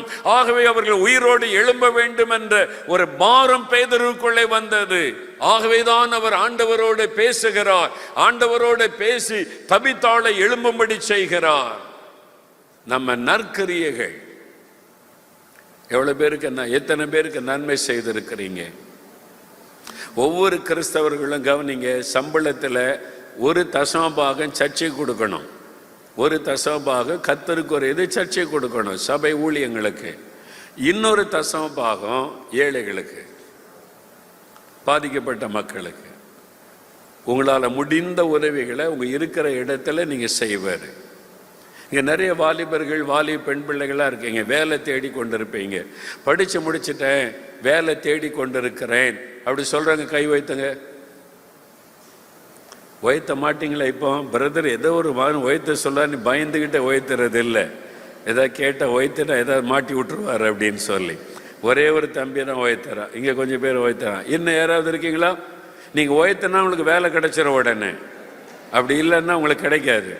அதனால ஒழுங்காக உயர்த்திருங்க. ஆண்டோடைய சமூகத்தில் வேலை தேடி கொண்டு இருக்கிறேன் பிரதர், எனக்கா ஜெபிங்கன்ற கை வைத்துங்க. இப்போ தான் கொஞ்சம் உயருது. சரி, நீங்கள் வேலை தேடி கொண்டு இருக்கிறீங்க. இந்த சமயத்தில் படித்து முடித்தவங்க நீங்கள் இயேசுவுக்காக ஏதாவது செய்யணும். என்ன செய்யலாம் அப்படின்னு நினச்சிங்கன்னா, உங்கள் தெருவில் விளையாடி கொண்டு இருக்கிற 10 பிள்ளைகளை கூப்பிட்டு டியூஷன் எடுங்க. தினம் ஒரு 2 மணி நேரம் பாடம் சொல்லி கொடுங்க. எத்தனை பிள்ளைகளுக்கு பணம் கொடுத்து டியூஷன் வைக்க முடியாத ஏழை குடும்பம் இருக்கிறாங்க. நீங்கள் உங்கள் வீட்டுக்கு கூப்பிட்டு ஒரு 5 பிள்ளைகள் 10 பிள்ளைகளுக்கு 2 மணி நேரம் படிக்க சொல்லி கொடுங்க. நற்கரியை செய்யுங்க. அந்த பெற்றோர் உங்களை எவ்வளோ சந்தோஷப்படுவாங்க தெரியுமா? ரொம்ப மகிழ்ச்சி அடைவாங்க. அந்த பேரண்ட்ஸே உங்களை வாழ்த்துவாங்க, உங்களுக்கு வேலை கிடைச்சிரும், ஆண்டவர் உங்களை ஆசீர்வதிப்பார். சும்மா இருக்கக்கூடாது. கிறிஸ்தவங்க படிச்சுட்டு என்ன செய்கிற, சும்மா இருக்கிறேன், நான் சும்மா இருந்தால் சம்திங் ராங் சொல்லிடுவேன். வேலை தேடிக்கிட்டு இருக்கேன், வேலை செய். ஏதாவது என்ன வேலை தேடுற? நான் இன்னும் படிச்சிருக்கேன், இந்த மாதிரி வேலை தேடுறேன். அப்போ சின்ன வேலை கிடைச்சா செய்ய மாட்டீங்களா? என்ன கிடைச்சாலும் செய்யுங்க. 1000 ரூபாய்க்கு சம்பளத்துக்கு வேலை கிடைச்சாலும் செய்யுங்க. அதன் பிறகு கர்த்தரை உயர்த்துவார். முதல்ல நற்கரியை செய்யுங்க. அல்லேலூயா சொல்லுங்க. வீட்டில் சும்மா இருக்கிற நிறைய பேர் படித்து முடிச்சுட்டு வீட்டில் சும்மா இருக்கிறீங்க. கணவர் வேலைக்கு போகிறாரு, வீட்டில் இருக்கிறீங்க. டெய்லி 1 மணி நேரம் டியூஷன் சொல்லிக் கொடுங்க. அந்த தெருவில் இருக்கிற 5 பிள்ளைகளுக்கு சொல்லிக் கொடுங்க. அது ஒரு நற்கிரியை. அது மூலமாக இயேசுவின் அன்பு பரவும். இயேசுவின் அன்பை என்ற குடும்பத்தார் அறிந்து கொள்ளுவாங்க. நீங்கள் இயேசுவை பற்றி சொல்லவே வேண்டாம், நீங்கள் நற்கிரியை செய்யுங்க, தன்னால் அறிந்து கொள்ளுவாங்க. இவங்க கிறிஸ்தவங்க, இவங்க இயேசுவின் அன்பினால் செய்கிறாங்க அப்படின்னு இந்த பிள்ளைகள் தன்னால் இயேசுவை அறிந்து கொண்டு ரட்சிக்கப்படுவதை நீங்கள் பார்க்க முடியும். ஆண்டவர் அப்படி செய்கிறார். நற்கரியைகள் செய்யுங்க, தான தர்மம் செய்யுங்க. இந்த சென்னையில் வெள்ளம் வந்துச்சுல்ல இந்த வருஷம், எதிர்பாராத மழை, ஜனவரி மாதம் கூட வெள்ளம், சில இடத்துல முட்டளவுக்கு தண்ணி, நிறைய குடும்பத்தில் கஷ்டப்பட்டாங்கல்ல. எத்தனை பேர் இப்படி கஷ்டப்பட்டீங்க? கை வைத்தங்க. எங்கள் தெருவிலெல்லாம் வெள்ளம், வீட்டுக்குள்ளெல்லாம் வெள்ளம்ன்ற கை வைத்துங்க. எத்தனை பேர்? நிறைய பேர் கஷ்டப்பட்டவங்க இருக்காங்க. உங்களுக்கு உதவி செய்ய யாராவது வந்தாங்களா? வரலையா? ஒரு கிறிஸ்தவங்க கூட வரலையா? பாருங்க, கிறிஸ்தவங்களே கிறிஸ்தவங்களுக்கு உதவி செய்ய மாட்டேங்கிறோம். அப்புறம் நம்ம என்னத்தை செய்ய போகிறோம் உலகத்தில்? அவங்கள கை வைத்துறோம். யாரும் வரல எங்கள் வீட்டுக்கு. அப்போ கிறிஸ்தவர்கள் நல்ல வாய்ப்பு. இந்த மாதிரி காரியம் நடக்கும்போது யாருமே சொல்ல தேவையில்லை. 4-5 கிறிஸ்தவர்கள் ஒன்று சேர்ந்து வாங்க வந்து அந்த ஊரில் தண்ணி வந்துட்டு அந்த தெருவில் சென்னையில் இந்த ஏரியாவில் வீடுகளில் நம்ம போய் ஒரு தண்ணி பாட்டில் கொடுக்கலாம். வேறு ஒன்றும் இல்லைங்க, குடிக்கிறதுக்கு தண்ணிங்க, அது கூட இல்லாமல் கஷ்டப்பட்டாங்க. ஒரு 100 தண்ணி பாட்டில் கொண்டு போய் 100 வீட்டுக்கு கொடுத்தீங்கன்னா அவங்க எவ்வளோ சந்தோஷப்பட்டிருப்பாங்க. இயேசுவின் நற்கிரியை செய்ய எத்தனையோ வாய்ப்பு கண் முன்னால் வருது. ஒரு உங்கள் வீட்டில் 4 பேருக்கு சமைக்கிறீங்க, கூட 2 பிடி அரிசி போட்டால் போதும். சமைச்சு அந்த நேரத்தில் வீட்டில் போய் 2 பொட்டில் சாப்பாடு கொடுத்துருந்தா எவ்வளோ சந்தோஷப்பட்டிருப்பாங்க. நிறைய பேர் பேட்டி கொடுத்தாங்க, வீட்டில் ஒன்றுமே இல்லை, சமைக்க முடியல, குடிக்கிறதுக்கு தண்ணி இல்லை, கேஸ் இல்லை, கரண்ட் இல்லை, என்ன பண்ணுன்னு தெரில, சாப்பிட ஒன்றும் இல்லைன்னு எத்தனை பேர் சொன்னாங்க. அரசாங்கம் செய்துச்சில்ல, அதை விட நம்ம தான் தீவிரமாக செய்யணும். ஏன் நீங்கள் செய்யலை? ஆண்டவர் உங்களுக்கு வாய்ப்பு கொடுத்து நீங்கள் செய்யலை. சென்னை மக்கள், சென்னை விசுவாசிகள் மனம் திரும்பணும். ஆமேன் சொல்லுங்க, அல்லேலூயா சொல்லுங்க. எனக்கு தென்கொரியாவில் டாக்டர் பாலியங்கிச்ச சர்ச்சுக்கு ஒரு முறை போயிருந்த போது அந்த கான்ஃபரன்ஸ் போனப்போ ஒரு சண்டே சர்வீஸில் பாலியங்கிச்சோ பேசினாங்க. அப்போ தென்கொரியாவில் ஒரு பகுதியில் வெள்ளம் வந்து நிறைய வீடுகள்லாம் பாதிக்கப்பட்டு போச்சு. பாலியங்கிச்ச அறிவிப்பு கொடுக்குறாரு, நம்ம நாட்டில் இந்த சிட்டியில் வெள்ளம் வந்து நம்முடைய ஜனங்கள் நிறைய பேர் பொருளெல்லாம் இழந்துட்டாங்க, நம்ம சபையாக ஹெல்ப் பண்ணணும், அதனால் நீங்கள் ஏவப்பட்டவங்க பொருட்கள் வாங்கி தரலாம். என்ன பொருள்? நம்ம ஊரில் என்ன அனௌன்ஸ் பண்ணுவாங்க, உங்கள் வீட்டில் இருக்கிற பழைய ட்ரெஸ் இருந்தால் கொண்டு வாங்க, பயன்படுத்தாத ஏதாவது பொருள் இருந்தால், ஃபேன் இருக்குது வீட்டில் சும்மா அதை கொண்டு வாங்க, அப்படி தான் நம்ம ஊரில் அனௌன்ஸ் பண்ணுவோம். நான் அந்த ஆராதனை நான் இருந்தேன். அவர் சொல்கிறாரு, ஃப்ரிட்ஜு கொண்டு வாங்க, வாஷிங் மிஷின் கொண்டு வாங்க. வித்தியாசமாக இருக்குல்ல? நான் கண்ணால் பார்த்தது. அவர் சொன்னேன், ஃப்ரிட்ஜு கொடுங்க, வாஷிங் மிஷின் கொடுங்க, அதெல்லாம் கொண்டு போய் கொடுப்போம் அந்த ஜனங்களுக்கு சொல்லிட்டு அவர் ஒரு அறிவிப்பு கொடுத்தார், நோ செகண்ட் ஹேண்ட். சிரிப்பு வருது இல்லை? அவர் அறிவிச்சார், நோ செகண்ட் ஹேண்ட். அவங்கெல்லாம் வசதியாக வாழ்ந்தவங்க, இன்னைக்கு வெள்ளத்தினால இழந்துட்டாங்க. நீங்கள் செகண்ட் ஹேண்டை கொண்டு போய் கொடுத்தா, யூஸ் பண்ண பொருளை கொடுத்தா எவ்வளோ மன வேதனைப்படுவாங்க. நான் இழந்து போனால்தான் இந்த நிலைமை இன்னி, அதனால எல்லாம் புதுசாக வாங்கிட்டு வாங்கன்னு சொல்லி வந்து குமிஞ்சிட்டு. நம்ம அப்படிப்பட்ட கிறிஸ்தவர்களாக மாறணும். ஆமேன்னு சொல்லுங்க. இனிமே மெட்ராஸில் வெள்ளம் வந்தாலும் கஷ்டம் வந்தாலும் முதல்ல போய் நிற்க வேண்டிய ஆட்கள் கிறிஸ்தவங்கள்லாம் எழும்பிடணும். ஆமேன்னு சொல்லுங்க. நாங்கள் வர்றோம் அப்படின்னு சொல்லி எழும்பணும். அல்லேலூயா சொல்லுங்க. என்ன வேணும் பொருள் நாங்கள் வாங்கி தரோம், நீங்கள் கஷ்டப்படாங்க. வெள்ளம் வடி வரைக்கும் நாங்கள் சாப்பாடு தர்றோம், வெள்ளம் வடி வரைக்கும் நாங்கள் தண்ணீர் கொண்டு வரோம். உங்களுக்கு என்ன வேணும்? கிறிஸ்தவங்க இறங்கி வேலை செய்யணும். ஆமேன்னு சொல்லுங்க. ஏதாவது ஒரு ஆபத்துனா நம்மளை தேடி வரணும், சபையை தேடி வரணும், அரசாங்க சபையை தேடி வரணும். உண்மையா இல்லையா? ஆமேன்னு சொல்லுங்க. அப்ப நற்கிரியைகள் மூலமா வெளிச்சத்தை பரவ செய்கிறோம். ஆண்டோடைய பெரிய கிருபை பாருங்க. எங்க ஏரியாவில் வெள்ளம் வந்தாலோ பாதிப்பு வந்தாலோ கலெக்டர் முதற்கொண்டு எங்களுக்கு தான் முதல் செய்தி அனுப்புவார். உண்மையில் அது வந்து கர்த்தருடைய நான் மகிமையாக சொல்கிறேன். கலெக்டர் கூட நீங்கள் பிரதர்கிட்ட போய் சொல்லுங்கள், இந்த பகுதி மக்களுக்கு என்ன உதவி வேணும் கேளுங்க. போலீஸ் டிபார்ட்மெண்ட் ஆட்கள், கவர்மெண்ட் ஆஃபீஸர்ஸ் எல்லாம் முதல்ல நம்மக்கிட்ட வருவாங்க. விவசாயிகளுக்கு இவங்களுக்கு உதவி செய்யணும், ஓகே என்ன செய்யணும் செஞ்சிருவோம், இவ்வளோ பேருக்கு சாப்பாடு கொடுக்கணும் செஞ்சிருவோம், இவ்வளோ பேருக்கு இந்த உதவி செய்யணும் செஞ்சிருவோம். அதனால ஆண்டவருடைய வெளிச்சம் பரவுகிறது. அல்லேலூயா சொல்லுங்க, அல்லேலூயா சொல்லுங்க. ஆண்டவருடைய வெளிச்சத்தை பரவ செய்கிற நற்கிரியைகள் மூலமாய். அதனால எல்லாருமே ஆண்டவருடைய நாமத்தை அறிந்து கொள்ளும்படிக்கு ஆண்டவர் செய்கிறார். நீங்க இனிமேல் சென்னை பட்டணத்தில் ஒரு பிரச்சனை வந்து அத்தனை கிறிஸ்தவர்களும் தெருவில் இறங்கி போய் உதவி செய்யணும். ஆமேன்னு சொல்லுங்க. வாயை திறக்க மாட்டேங்கிறீங்க. நாங்க செலவு பண்ணி பழக்கம் கிடையாது. ஆண்டவர்கிட்ட கேட்டு கேட்டு வாங்கி தான் பழக்கம். வாங்குவதை பார்க்கல, கொடுப்பதே பாக்கியம். அதனால இனிமே நற்கிரியைகள் மூலமா இயேசுவுடைய வெளிச்சத்தை நம்ம பரவ செய்ய வேண்டும். அல்லேலூயா. நிறைய சபைகள் செய்கிறாங்க. இப்போ நிறைய சபைகளில், நிறைய சர்ச்சஸில், தமிழ்நாட்டில் பல இடத்துல சாப்பாடு செஞ்சு உணவில்லாத ஆளுகளுக்கு போய் ஒருவேளை உணவு கொடுக்குறாங்க. தெரியுமா உங்களுக்கு? பாண்டிச்சேரியில் ஒரு பெண்டிகா சர்ச்சை செய்கிறாங்க. தமிழ்நாட்டில் சில மாவட்டத்தில் சிட்டியில் இருக்கிற சில சபைகளில் அந்த பாஸ்டர்மார்கள் சமையல் பண்ணி பொட்டலம் போட்டு 50-100 பொட்டலம் போட்டு தெருக்களில் போய் சாப்பாடு இல்லாமல் படுத்து கிடக்கிறவங்களை தட்டி எழுப்பி சாப்பாடு கொடுக்குறாங்க. இது ஆரம்பித்து விட்டார். எல்லா சபையும் செய்ய ஆரம்பித்தா தமிழ்நாட்டில் ஒரு ஆள் கூட பட்டினியோட படுக்க போகாது. சபைகள் மாத்திரம் எழும்பினாலே போது தமிழ்நாட்டில் இருக்கிற எல்லாருக்கும் ஆகாரம் கொடுக்க முடியும். ஆமேன் சொல்லுங்க. அந்த சாட்சி வர வேண்டும். அதனால நற்கிரியைகள் செய்யணும். ஆண்டவரே நான் என்ன செய்யட்டும்னு கேளுங்க. ஒவ்வொருவரும் நான் என்ன நற்கிரியை செய்வது, நான் ஏதாவது நற்கிரியை செய்யணும்.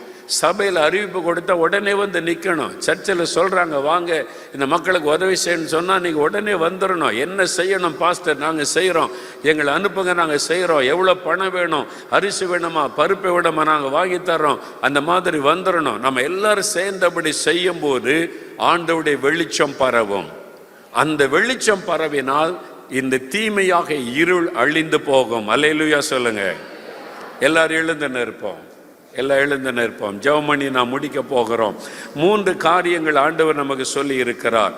ஒன்று, நீங்கள் இந்த உலகத்திற்கு வெளிச்சம், நீ ஒளி வீசணும், நீ வெளிச்சமா இருக்கணும். நம்ம எல்லாரும் சொல்லணும், ஆண்டவரே நான் வெளிச்சமா இருக்கணும். இருக்கிற பகுதியில், எங்க தெருவில், எங்க கிராமத்தில், எங்க ஏரியாவில், நான் வேலை செய்கிற இடத்துல என்னை பார்க்கிறவங்க இயேசுவை பார்க்கணும். நான் இயேசுவை வெளிப்படுத்தணும்.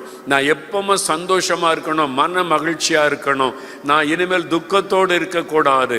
இயேசு சந்தோஷம் கொடுக்கிற ஆண்டவர், சமாதானம் கொடுக்கிற ஆண்டவர் என்று எல்லாருக்கும் நான் வெளிப்படுத்தும்படி நான் வெளிச்சமா இருக்கணும். ஆண்டவரே அதற்கு என்னை ஒப்பு கொடுக்கிறேன் என்று சொல்லணும். 2வது, சுவிசேஷத்தின் வெளிச்சத்தை நான் கொண்டு செல்லுவேன். இனி நான் சும்மா இருக்க மாட்டேன். இயேசுவை நான் அறிவிப்பேன். இந்த சுவிசேஷத்தை பரவச் செய்வேன். சுவிசேஷ வார்த்தைகளை எல்லா மக்களுக்கும் அறிவிப்பேன். இந்த வெளிச்சத்தை நான் பரவச் செய்வேன். 3வது, நற்கிரியைகள் மூலமாய் இந்த வெளிச்சத்தை நான் பரவச் செய்வேன். ஆண்டவரே நான் நல்ல காரியத்தை செய்வேன். தேவை உள்ள மக்களுக்கு உதவி செய்வேன். பாதிக்கப்பட்ட மக்களுக்கு உதவி செய்வேன். என்னை அதற்கு அர்ப்பணித்துக் கொள்ளுகிறேன். அப்படி சொல்றவங்க மாத்திரம் வலதுகரம் உயர்த்தி ஒரு நிமிடம் ஜெபம் பண்ணுங்க. ஜெபம் பண்ணுங்க, ஜெபம் பண்ணுங்க. எல்லாம் வாய் திறந்து அப்படியே ஜெபம் பண்ணுங்க. ஆண்டவரே என்னை நான் ஒப்பு கொடுக்கிறேன். வெளிச்சம் கொடுப்பதற்காக என்னை ஒப்பு கொடுக்கிறேன். வெளிச்சத்தை பரவ செய்வதற்காக என்னை ஒப்பு கொடுக்கிறேன். இருளின் ஆதிக்கங்களுக்கு முடிவு உண்டாகணும். இருளின் வல்லமைகள் அழிக்கப்படணும். இருளின் சக்திகள் அழிக்கப்படணும். தேசத்திலே காணப்படுகிற பரவி வருகிற இருள் ஒளிந்து போக வேண்டும். இந்த காரிருள் ஒளிந்து போக வேண்டும். அதற்காக நானே வெளிச்சமாக இருப்பேன். நான் வெளிச்சம் கொடுக்கிற மகனாக மகளாக இருப்பேன். நான் வேலை செய்கிற இடத்தில் நான் உமக்கு ஒளியாக இருப்பேன். நான் வசிக்கிற கிராமத்தில், தெருவில், எங்க வீதியில நான் வெளிச்சமாய் இருப்பேன். அதற்காக என்னை ஒப்பு கொடுக்கிறேன். ஆண்டவரே என் சுபாவங்கள் மாறட்டும், என் குணங்கள் மாறட்டும். ஆண்டவரே எப்பொழுது நான் மகிழ்ச்சியாக இருந்து இயேசுவின் வெளிச்சத்தை நான் பரவச் செய்வதற்கு என்னை ஒப்பு கொடுக்கிறேன். ஆண்டவரே அப்படி சொல்லுங்க, சொல்லுங்க, ஜெபம் பண்ணுங்க, ஜெபம் பண்ணுங்க. சுவிசேஷத்தை நான் அறிவிப்பேன். ஆண்டவரே சுவிசேஷத்தின் ஒளியை நான் பரவ செய்வேன். உம்முடைய வசனத்தின் வெளிச்சத்தை எல்லா மக்களுக்குள்ளும் கொண்டு செல்லுவேன். என்னை அதற்காக அர்ப்பணித்துக் கொள்ளுகிறேன். குடும்பமாய் போய் நான் ஊழியம் செய்வேன். குடும்பமாய் போய் சுவிசேஷத்தை நான் அறிவிப்பேன். அதற்காக என்னை ஒப்பு கொடுக்கிறேன். சுவிசேஷத்தின் ஒளியை சென்னை பட்டணம் முழுவதில் நான் பரவ செய்வேன். அதற்காக என்னை அர்ப்பணித்துக் கொள்ளுகிறேன் என்று சொல்லுங்கள். நற்கிரியை செய்வேன். ஆண்டவரே நல்கிரியை செய்வேன். தேவை உள்ள மக்களுக்கு உதவி செய்வேன். இயேசுவின் அன்பை நான் வெளிப்படுத்தி காண்பிப்பேன். அதற்காக என்னை ஒப்பு கொடுக்கிறேன். அதற்காக என்னை ஒப்பு கொடுக்கிறேன். ஆண்டவரே அப்படி ஒப்பு கொடுக்கிறவங்க வலதுகரம் உயர்த்தி ஒரு நிமிடம் நீங்களே ஜெபிக்கணும். நீங்களே ஜெபிக்கணும். நான் இந்த இருள் விலகணும். தேசத்தை விட்டு காரிருள் ஒளியணும். கர்த்தருடைய வெளிச்சம் இந்த பட்டணத்தில் பிரகாசிக்கணும். சென்னை பட்டணமே பிரகாசிக்கணும். இங்க இருக்கிற அத்தனை கிறிஸ்தவர்களை ஒளி வீச ஆரம்பிச்சா சென்னைக்குள்ள இருளின் ஆதிக்கம் செயல்படவே செயல்படாது. இருளின் ஆதிக்கங்கள் ஒளிந்து விடும். சாத்தானுடைய கிரியைகள் முடக்கப்பட்டு விடும். அதற்கு நான் ஒளி வீசுவேன். எல்லாரும் சொல்லுங்க. அவங்கவுங்க சென்னை பட்டணம் முழுதும் இருக்கிற அத்தனை கிறிஸ்தவர்களை ஒளி வீச ஆரம்பித்தால் சென்னையில் இருக்கிற இருளின் ஆதிக்கங்கள் ஒளிந்து போகும். நீங்களே ஜெபம் பண்ணுங்க. ஜெபம் பண்ணுங்க, ஆண்டவரோட பேசுங்க. நான் ஒளி வீசணும் ஆண்டவரே, வெளிச்சம் கொடுக்கணும். தேங்க்யூ லார்ட், உமக்கு நன்றி. Yes lord, yes lord, amen lord. Thank you lord, amen Jesus. இனிமேல் வாரத்தில் ஒரு நாள் அல்லது மாதத்தில் ஒரு நாள் குடும்பமாய் நாங்கள் ஃபேமிலியாக என் பிள்ளைகளோட, என் கணவர், என் மனைவி, பிள்ளைகளோட ரட்சிக்கப்பட்ட நாங்கள் குடும்பமாக போய் ஒரு மணி நேரம் அல்ல 2 மணி நேரம் சுவிசேஷத்தை நான் அறிவிப்பேன். கைப்பிரதி கொடுக்கிறதின் மூலம், எனக்கு பேச தெரியாது, ஒரு டிராக்ஸ் கொண்டு போய் கொடுப்பேன். ஒரு வசனத்தை எழுதி வைத்து போர்டில் வைத்து கொண்டு ரோட்டில் நிற்பேன். வசனத்தை போர்டில் எழுதி வச்சு ரோட்டில் நிற்பேன். நான் இந்த வசனத்தை மக்கள் வாசிக்கட்டும்னு சொல்லி, ஆண்டவரே நான் ஊழியம் செய்வேன் குடும்பமாக. எத்தனை பேர் ஒப்பு கொடுக்குறீங்க? அப்படிப்பட்ட அங்கே வல்லதுகரம் வைத்தங்க. எத்தனை பேர் ஒப்பு கொடுக்குறீங்க? இன்னைக்கு ஒரு தீர்மானம், ஆண்டவரே நாங்கள் இனி குடும்பமாக சுவிசேஷத்தை அறிவிப்போம், இயேசுவை மற்றவர்களுக்கு சொல்லுவோம். கைப்பிரதி கொடுக்கிறதின் மூலமாய், ஒரு வசன போர்டு வைத்து கொண்டு வசனத்தை சொல்லுவதன் மூலமாய், ஒரு தெருவில் போய் இயேசுவுடைய சுவிசேஷத்தை அறிவிப்பதின் மூலம் ஆண்டவர் உங்களை பார்த்து சந்தோஷப்படுகிறார். என்னால் அதுதான் அவருடைய விருப்பம். எல்லாரும் சுவிசேஷத்தை அறிவிக்கணும். இனி சென்னை பட்டணத்தில் இருளின் ஆதிக்கம் ஒழிய போகிறது, இருளின் கிரியைகள் அழிக்கப்பட போகிறது. சுவிசேஷத்தின் ஒளி பட்டணத்தையே மறுரூபப்படுத்த போகிறது. இயேசுவின் வெளிச்சம், சுவிசேஷத்தின் வெளிச்சம் சென்னை பட்டணத்தை மறுரூபப்படுத்த போகிறது. இந்த எழுப்புதல் அக்கினி பரவ போகிறது உங்கள் மூலமாக. அப்படியே கரமுயத்தின் ஆண்டவருடைய பிள்ளைகள் ஆண்டவரை ஸ்தோத்தரித்து ஜெபம் பண்ணுங்க. தகப்பனே, இத்தனை பேர் கரமுயத்தை சுவிசேஷத்தின் ஒளியை பரவ செய்வதற்கு அர்ப்பணித்திருக்கிறாங்கப்பா. இப்பொழுது யார் என் காரியமாய் போவார்கள்? யார் என் காரியமாய் போவார்கள்? யார் என் வார்த்தைகளை சுமந்து போவார்கள்? யார் சுவிசேஷத்தை அறிவிப்பார்கள் என்று ஏக்கத்தோடு இருக்கிற தேவனே, இத்தனை பேர் தங்களை அர்ப்பணித்திருக்கிறார்கள். இவர்களை ஆவியானவர் பலப்படுத்துவீராக, இவர்களை வல்லமைப்படுத்துவீராக, இவர்களை பயன்படுத்துவீராக. இவர்கள் மூலமாய் வெளிச்சம் பரவுவதாக. இவர்கள் மூலமாய் சுவிசேஷத்தின் வெளிச்சம் சென்னை பட்டணம் முழுவதிலும் பரவுவதாக. இருள் விலகுவதாக, இருள் விலகுவதாக. இந்த வெளிச்சம் பரவட்டும். உம்முடைய பிள்ளைகளை வல்லமைப்படுத்தி பயன்படுத்தும். அதற்காக ஒப்பு கொடுத்து நாங்கள் செபிக்கிறோம். கர்த்தர் ஜெபத்தை கேட்டதற்காக உமக்கு ஸ்தோத்திரம், உமக்கு ஸ்தோத்திரம், உமக்கு ஸ்தோத்திரம். கடைசியா ஒரு காரியத்திற்கு செபிக்கும்படி ஆவியானவர் ஏவுகிறார். இவங்க ஒளி வீச கூடாதபடி, எழுந்து பிரகாசிக்க கூடாதபடி சாத்தான் சிலருடைய வாழ்க்கையிலே சில அடிமைத்தனத்தை கொண்டு வந்து முடக்கி வைத்திருக்கிறான்.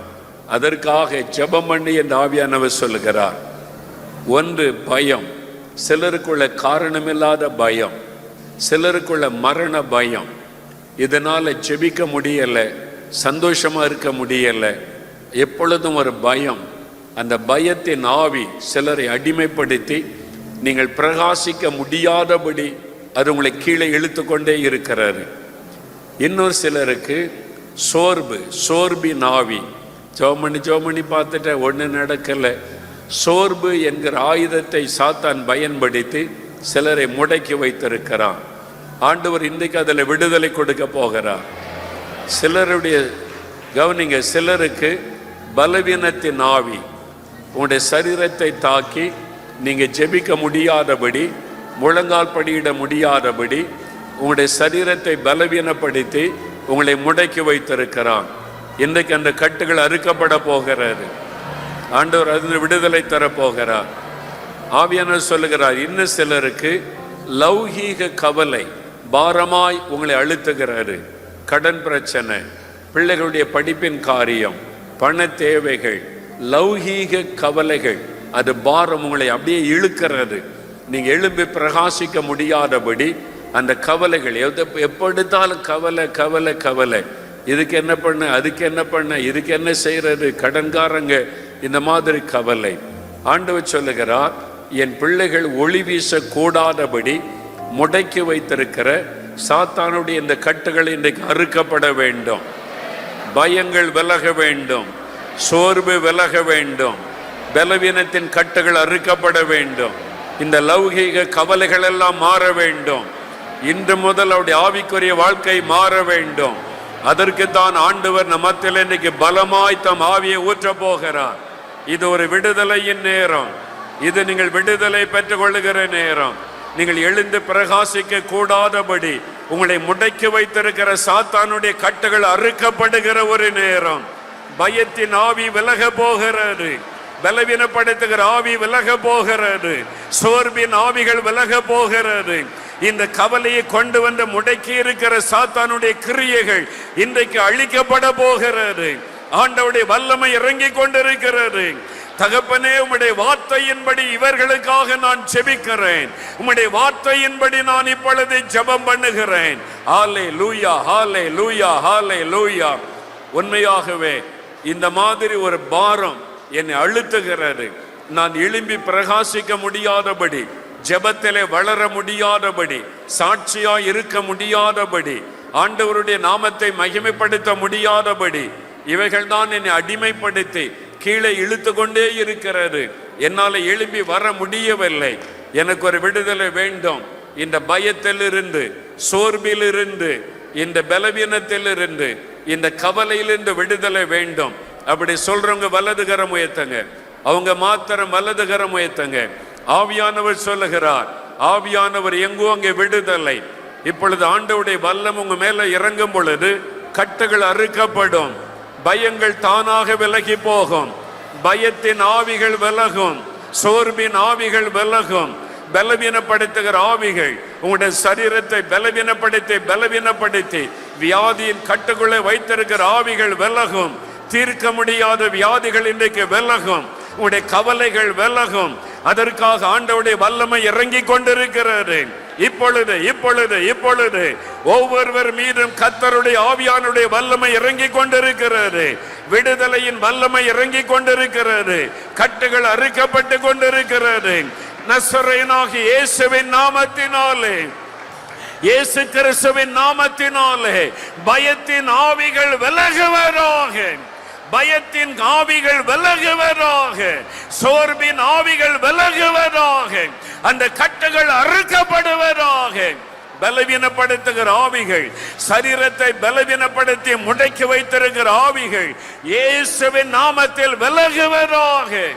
நோய்களை கொண்டு வருகிற ஆவி, வியாதியை கொண்டு வந்து முடக்கி வைத்திருக்கிற ஆவிகள் இயேசு கிறிஸ்துவின் நாமத்தில் விலகுவதாக.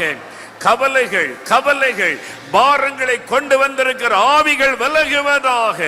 ஒவ்வொருவருடைய சரீரத்திலும், அவருடைய ஆத்துமாவிலும், அவருடைய ஆவியிலும் இயேசு கிறிஸ்துவின் நாமத்தில் விடுதலை உண்டாகட்டும். உம்முடைய வல்லமை இறங்குகிறதற்காய் நன்றி.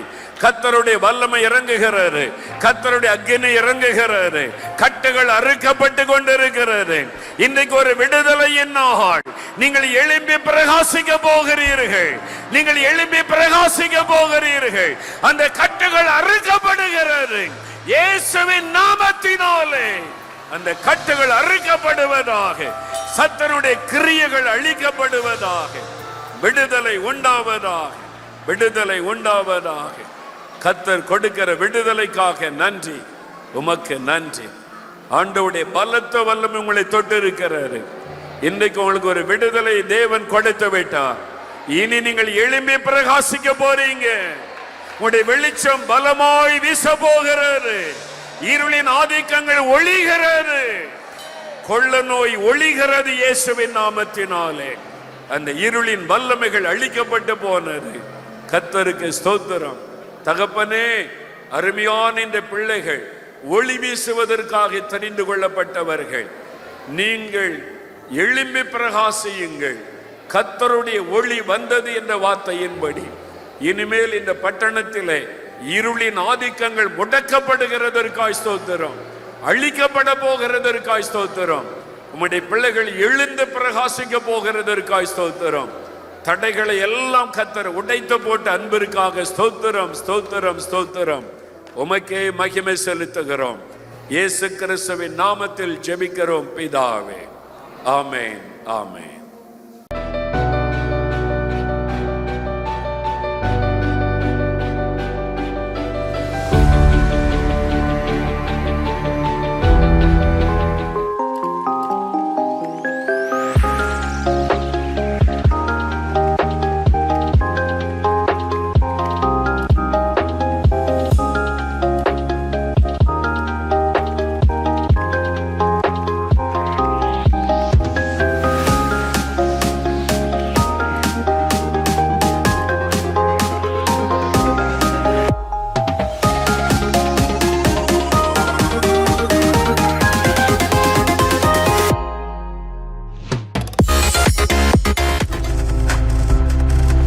நீங்கள் பார்த்துக் கொண்டிருப்பது உங்கள் ஜாய் டிவி. உங்கள் துக்கம் சந்தோஷமாய் மாறும்.